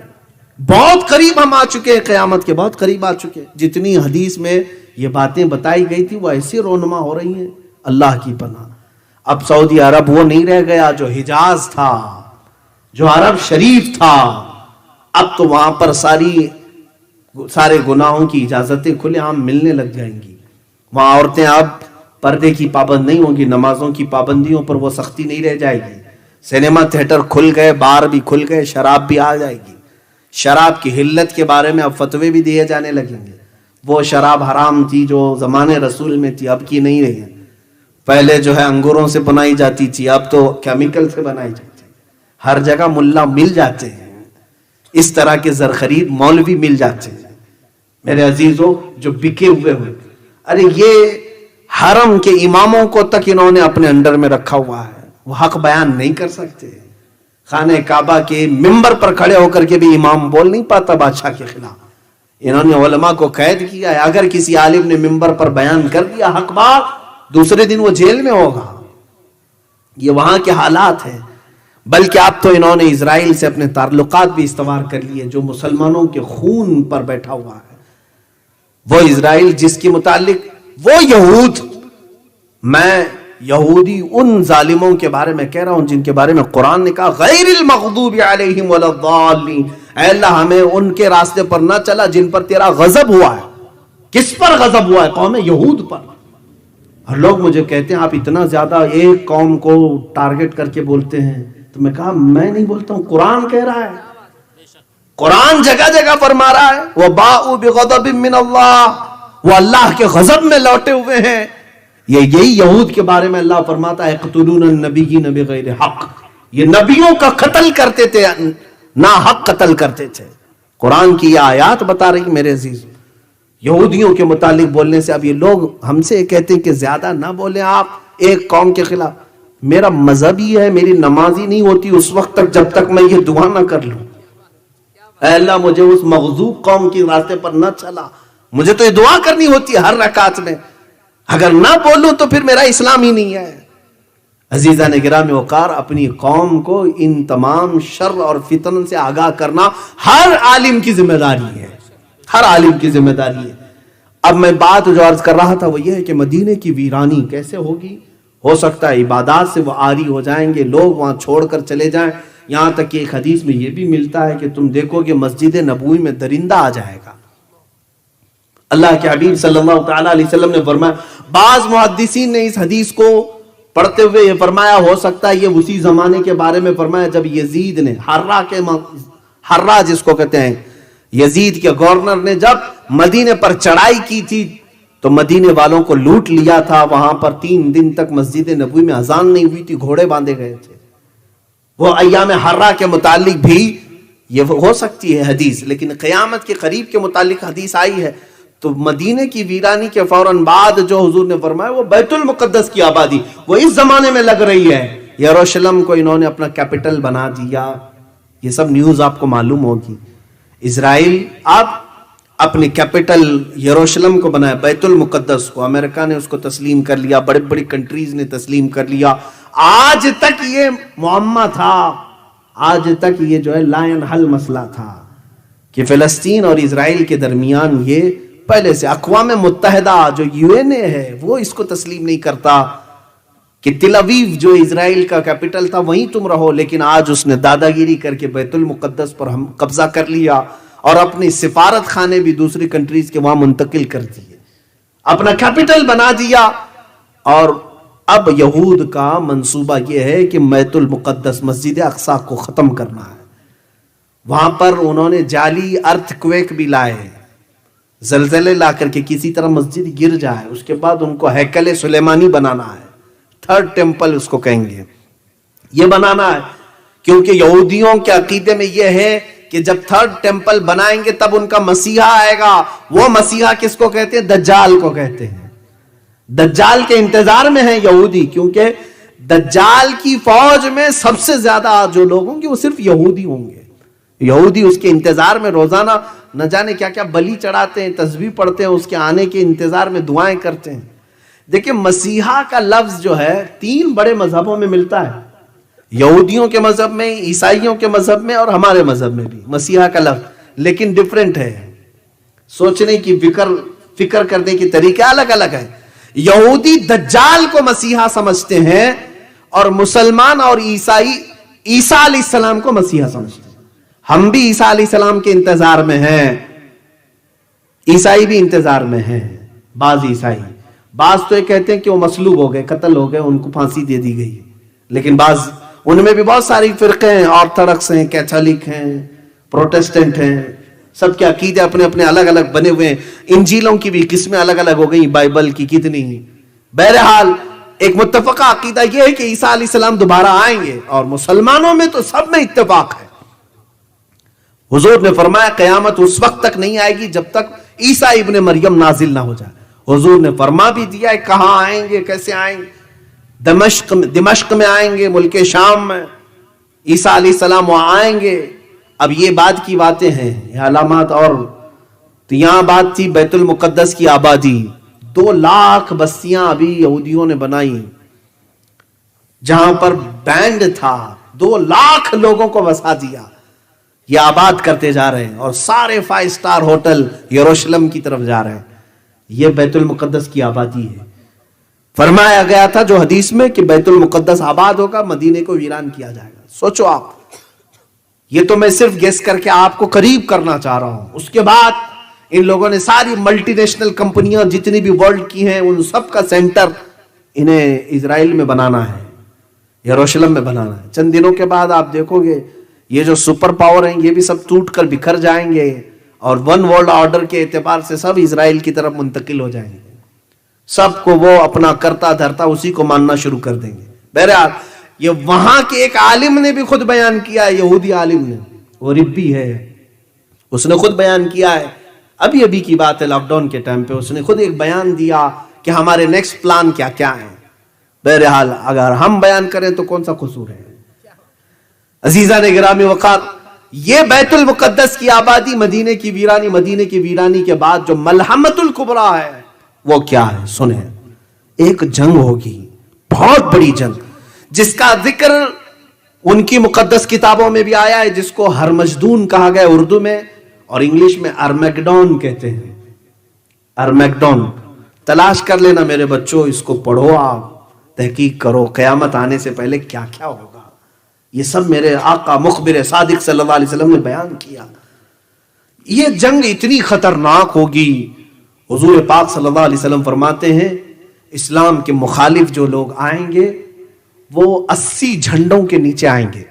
ہر جھنڈے کے نیچے 12,000 کی فوج ہوگی. تعداد بھی میرے آقا نے بیان کی. اس اعتبار سے دیکھا جائے کیلکولیشن کر کے 9,60,000 کی فوج تم سے لڑنے کے لیے آئے گی. اب یہ مسلمانوں کے لیے بڑا ہی سخت ترین دن ہوگا. یہ سب ہانکے جائیں گے ملک شام کی طرف, لوگ ہجرت کر رہے ہوں گے اور مسلمان سب ایک جگہ جمع ہو جائیں گے دمشق میں اور ان سے مقابلہ کر رہے ہوں گے. اب سنو, اس جنگ کے متعلق میرے آقا نے فرمایا ملحمت الکبریٰ جب شروع ہوگی تو مسلمانوں کی طرف میں جتنے ہوں گے اس میں سے 1/3 میدان چھوڑ کے بھاگ جائیں گے. 1/3 1/3 لوگ میدان چھوڑ کر بھاگ جائیں گے کافروں سے ڈر کر کے. اب میرے آقا نے فرمایا یہ وہ لوگ ہوں گے اللہ ان کی توبہ کبھی قبول نہیں کرے گا, ان کے لیے جہنم لکھ دی جائے گی. وہ دنیا کے سب سے مردود قسم کے لوگ ہوں گے جو دھتکارے ہوئے ہوں گے, جو میدان چھوڑ کر کے ہٹا. اسی لیے میرے عزیزو آج سے ہی پریکٹس کرو, میدان چھوڑ کے جانا نہیں ہے. ہاں ہمیں ڈٹے رہنا ہے. ہم جس دین پر قائم ہیں یہ دین ہلکا نہیں جو پتنگوں سے اڑ جائے. ہم دین اسلام سے وابستہ ہیں جس کی جڑیں تحت الثری میں ہیں اور شاخیں اوج ثریا پر ہیں. ہم اس دین کے سے وابستہ ہیں, ہمیں ہلا نہیں سکے گا کوئی. ہاں یہ بات اور ہے کہ کوئی منافق ہو تو میدان چھوڑ کے بھاگے گا, وہ 1/3 میدان چھوڑ کے چلے جائیں. اب بچیں گے 2/3. اب اس میں کیا ہوگا فرماتے ہیں میرے آقا صلی اللہ علیہ وسلم پھر 1/3 ایسی ہوگی جو سامنے کافر ان کو مار ڈالیں گے, شہید ہو جائیں گے, قتل ہو جائیں گے. 1/3 بھاگ جائے, 1/3 قتل ہو جائے. کیسی آزمائش کا دن ہوگا, کیسے امتحان کا دن ہوگا. میرے آقا فرماتے ہیں تم دیکھنا یہ وہ شہید ہوں گے جو روئے زمین پر سب سے افضل شہید ہوں گے, افضل شہید ہوں گے.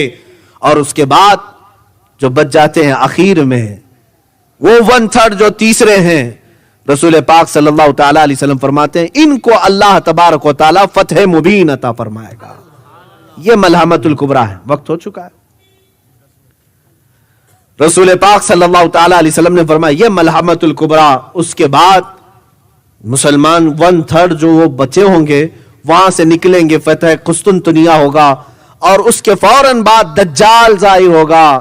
دجال کیا ہے؟ یہ دنیا کا سب سے بڑا فتنہ آدم علیہ السلام سے لے کر قیامت تک اتنا بڑا فتنہ نہیں آیا زمین پر جتنا دجال کے زمانے میں آئے گا. خود میرے آقا صلی اللہ تعالیٰ علیہ وسلم نمازوں میں یا دیگر اذکار کے موقع پر دعا کرتے تھے, اللہم انا نعوذ بک من فتنۃ المسیح الدجال, اے اللہ ہم تیری پناہ مانگتے ہیں مسیح دجال کے فتنے سے.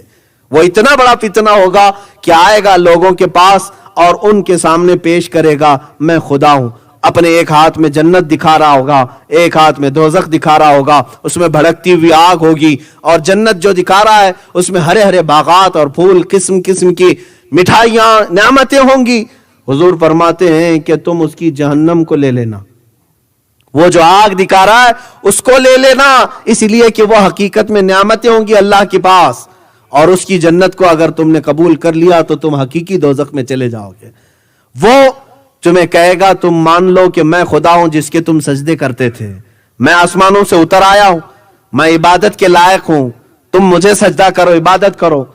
میں سمجھ نہیں پاتا آج بعض لوگ جو جھاڑ کے لیے جھک جاتے ہیں, پتھروں کے پاس جھک جاتے ہیں, چھوٹی سی بیماریوں میں اگر کوئی بابا پھک مارے اس کو خدا مان لیتے ہیں, پھر دجال کو پتہ نہیں کیا کیا مانیں گے وہ لوگ, کیونکہ دجال بارش برسا کے دکھائے گا, زمین سے سبزے اگا کر دکھائے گا, مردے کو زندہ کر کے دکھا دے گا.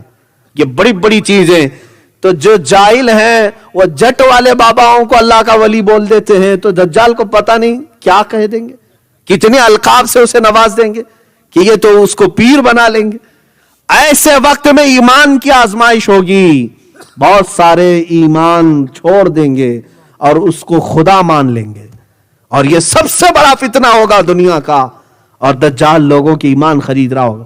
لیکن جو مخلص مومن ہے, جو صرف اللہ پر ایمان رکھتا ہے, وہ ان کے عجائبات پر ٹس سے مس نہیں ہوگا, یہاں تک کہ اسے وہ گرم کھولتے ہوئے تیل میں بھی ڈالے گا تب بھی وہ لا الہ الا اللہ ہی کہہ رہا ہوگا. عزیزان گرامی, یہ دجال کا فتنہ جیسے ہی ختم ہوگا, یہ کیسے ختم ہوگا؟ حضرت عیسیٰ علیہ السلام کے ذریعے سے. اللہ تعالیٰ عیسیٰ علیہ السلام کو اتارے گا, ان کی خوشبو سے وہ پگھل رہا ہوگا, ان کی خوشبو سے پگھل رہا ہوگا. 40 ہی دن دنیا میں وہ رہے گا, لیکن فتنہ مچائے گا.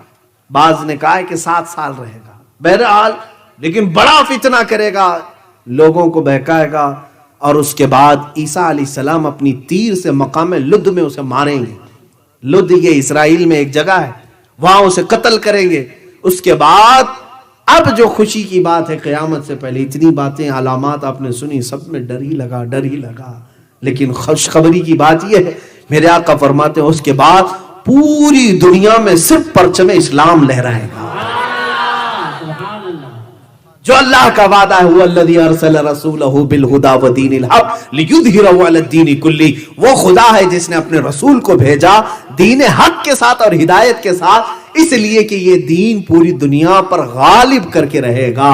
وہ غلبہ اس وقت آئے گا, اور وہ کس کے ہاتھ سے ہوگا؟ امام مہدی کے ہاتھ سے ہوگا.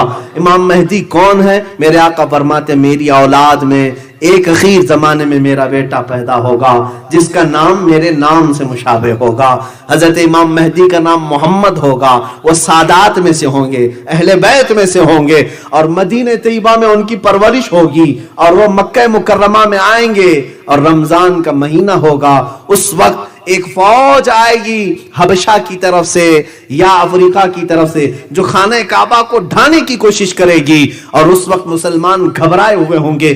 سارے طواف کعبہ میں رمضان کا آخری عشرہ گزر رہا ہوگا, سب ڈر کر کے اس فوج سے سہم چکے ہوں گے.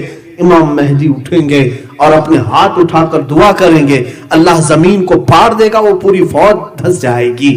اللہ خانہ کعبہ کی حفاظت فرمائے گا امام مہدی کے ذریعے. تب وہاں پر موجود سارے لوگ پہچان لیں گے کہ یہ امام مہدی ہیں. اس سے پہلے کوئی بھی جھوٹا مہدی آئے تو اسے پکڑ کر کے باہر لے جانا, اس لیے کہ امام مہدی گلی کوچے نکڑ پر نہیں آئیں گے, خانہ کعبہ کے پاس, اور وہ بھی جب خانہ کعبہ کی حفاظت کے لیے ضرورت ہوگی تب وہ ظاہر ہوں گے, اور اس کے بعد سارے لوگ انہیں پہچانیں گے. لیکن اس کے بعد ان کو بھی کچھ لوگ قتل کرنے کی کوشش کریں گے. امام مہدی اپنی فوج کو لے کر ملک شام چلے آئیں گے. دمشق میں آپ امامت فرما رہے ہوں گے, اسی وقت عیسیٰ علیہ السلام نازل ہوں گے. آپ کے پیچھے حضرت عیسیٰ علیہ السلام بھی نماز پڑھیں گے. بنی اسرائیل کے نبی امت محمدیہ کے پیچھے نماز پڑھیں گے. امام مہدی کے ساتھ پھر جو غلبہ اسلام ہوگا، امام مہدی ایک ایسا دور لے آئیں گے، میرے آقا نے فرمایا تم دیکھو گے امن ایسا ہوگا کہ بکری شیر کے ساتھ چل رہی ہوگی اور بھیڑیا بکریوں کے ساتھ، لیکن ایک دوسرے پر کوئی ظلم نہیں کرے گا، کوئی بھی دنیا میں دودھ میں پانی نہیں ملائے گا، اور کوئی بھی دنیا میں خلط ملط نہیں کرے گا، امانت میں خیانت نہیں کرے گا، پوری دنیا کو امام مہدی عدل سے بھر دیں گے، پرچم اسلام لہرائے گا۔ یہاں تک کہ حضور فرماتے ہیں جو دین حضور لے کر کے آئے تھے خالص اس دین کی طرف امام مہدی لے کر کے جائیں گے، یعنی سارے فرقے ختم ہو جائیں گے، ساری جماعتیں ختم ہو جائیں گی، سارے باطل پیر مر جائیں گے، صرف اور صرف ایک ہی جھنڈا لہرائے گا، وہ حق جماعت کا ہوگا، وہ امام مہدی کے ہاتھوں ہوگا۔ اور ان کی علامات آنے سے پہلے جو بتائی گئی ہیں، 2-3 باتیں بتاتا ہوں، 10 منٹ کا ہے۔ امام مہدی جس رمضان میں آئیں گے یا اس سے پہلے کی علامات میں فرمایا گیا، رمضان میں تم دیکھو کہ چاند کو گرہن لگ چکا ہوگا 2 مرتبہ، سورج گرہن ہو چکا ہوگا، ایک ہی رمضان میں چاند کو بھی گرہن لگے، سورج کو بھی گرہن لگے، اور اس کے بعد امام مہدی کے ظہور کی علامات ہیں۔ بہرحال اس کے بعد حضور اکرم صلی اللہ تعالی علیہ وسلم نے فرمایا ایک جماعت آئے گی خراسان سے۔ خراسان کہاں ہے؟ یہ افغانستان، ایران اور رشیا کا کچھ حصہ، اس کو خراسان کہا جاتا تھا۔ کالے جھنڈے لے کر کے وہ لوگ نکلیں گے اور سیدھے وہ امام مہدی کے ساتھ آ کر ایلیا بیت المقدس پر اپنے پرچم لہرا دیں گے، اور پھر اللہ کا یہ گھر بیت المقدس اسلام اور مسلمانوں کے لیے آزاد ہوگا۔ یہ بھی خوشخبری ہے، یہ 40 سال کا امن و امان کا زمانہ گزرے گا، اور اس کے بعد امام مہدی کی وفات ہوگی۔ حضرت عیسیٰ علیہ السلام مدینہ طیبہ میں وفات پائیں گے، میرے آقا صلی اللہ تعالیٰ علیہ وسلم کے قدموں میں آپ دفن بھی ہوں گے۔ آج بھی میرے آقا کے مزار اقدس کے پاس ایک جگہ خالی ہے جو حضرت عیسیٰ علیہ السلام کے لیے ہے۔ یہ قیامت سے پہلے پڑی نشانیاں یہ چند ہو گئی، اس کے بعد اب جو ظاہر ہوگا وہ دابت الارض۔ اس سے پہلے روایات میں اختلاف ہے، یاجوج ماجوج بھی آ کر کے چلے جائیں گے۔ یاجوج ماجوج ایک جماعت ہے، وہ دجال کے ظاہر ہونے سے پہلے آئے گی، اور وہ بھی قوم فساد مچائے گی، لیکن اتنا نہیں جتنا دجال مچائے گا۔ ہاں لیکن وہ مارے بھی کیسے جائیں گے؟ ایک کیڑا اللہ ان کی گردنوں پہ چھوڑ دے گا، شاید وہ کورونا ہی گردن میں ہی آتا ہے، تھروٹ انفیکشن سے ہی آتا ہے، اور حدیث میں ملتا ہے گردن میں ان کے کیڑا چھوڑ دے گا، اسی کیڑے کی وجہ سے پوری یاجوج ماجوج قوم مر جائے، ختم ہو جائے گی۔ یہ نشانی ختم ہو گئی، اب بچتی ہے باتیں، 2 بڑی نشانیاں، ایک دابت الارض، ایک جانور نکلے گا اور اس کے ہاتھ میں ایک لاٹھی اور اس کے ہاتھ میں ایک انگوٹھی۔ اب وہ جو مسلمان ہوگا اور جو کافر ہوگا وہ علامتیں لگاتا چلا جائے گا۔ اب اس کے بعد کوئی مسلمان کافر نہیں ہوگا، کوئی کافر مسلمان نہیں ہوگا۔ اسی اسنا میں اچانک ایک دن ایسا آئے گا جب سورج پچھم سے نکل آئے گا۔ سورج آج کہاں سے نکل آتا ہے؟ ایسٹ سے، مشرق سے، لیکن اس وقت سورج مغرب سے نکل آئے گا۔ لیکن ایسا نہیں ہے کہ پورا دن وہاں جا کے ڈوبے گا، آدھا دن رہے گا پھر واپس اپنی منزل پر ہی جا کر ڈوبے گا۔ یہ وہ دن ہے جس کے بارے میں حدیث میں ہے آخری دن ہے دنیا کا، جس کے بعد توبہ کا دروازہ بند کر دیا جائے گا۔ اب کسی کی توبہ قبول نہیں کی جائے گی۔ کوئی ایمان لائے تو ایمان نفع نہیں دے گا، کوئی اپنی برائیوں سے توبہ کرے تو اسے توبہ نفع نہیں دے گی۔ ان کے بعد یہ سارے مسلمان ایک کے بعد دیگر انتقال کرتے چلے جائیں گے۔ قیامت جو آئے گی وہ مسلمانوں پہ نہیں آئے گی۔ یہ بھی ایک اچھی بات ہے ہمارے لیے، اللہ ایمان کے ساتھ زندہ رکھے۔ مسلمانوں پر، ایمان والوں پر قیامت نہیں آئے گی۔ ایمان والے دنیا سے رخصت ہو چکے ہوں گے، سب جا چکے ہوں گے۔ اب جو دنیا میں پھر سے کفر و شرک بڑھے گا، پھر برائیاں ہوں گی، تب پھر لوگ ایک دن ایسا ہوگا اپنے اپنے کاموں میں سب مصروف ہوں گے۔ اور حدیث میں ملتا ہے کوئی درزی کپڑے کاٹ رہا ہے، کوئی دودھ دونے والا گائے کا دودھ نچوڑ رہا ہے، دودھ دو رہا ہے، اور کوئی جو ہے اپنی کھیتی باڑی میں کام کر رہا ہے، کوئی ماں اپنے بچے کو دودھ پلا رہی، اچانک سور کے پھونکنے کی آواز آئے گی۔ یہ حضرت اسرافیل علیہ السلام کے ہاتھ میں ایک سینگ کی شکل کی باجے کی طرح ہلکی ہلکی ہلکی ہلکی آواز آئے گی۔ اس کے بعد یہ آواز بڑھتی چلی جائے گی، اتنی بڑھ جائے گی، اتنی بڑھ جائے گی کہ اچانک جو لوگ جس کام میں ہیں سب چھوڑ کر بیٹھ جائیں گے۔ کینچی ہاتھ سے نکل جائے، پھاوڑا اس کے ہاتھ سے چھوٹ جائے، ماں اپنے بچے کو اچھال کر پھینک دے گی۔ یہ اچانک جو دن آئے گا. پھر اللہ فرماتا القارعۃ ما القارعہ، دل دہلا دینے والی تو کیا جانے دل دہلانے والی. یہ سارے لوگ اس آواز کے سنتے ہی غش کھا کر گر پڑیں گے، سب مر جائیں گے. اب اس کے بعد چاند کو پھاڑ دیا جائے گا، سورج کو ٹکرا دیا جائے گا، ستارے آپس میں ایک دوسرے سے ٹکرا جائیں گے.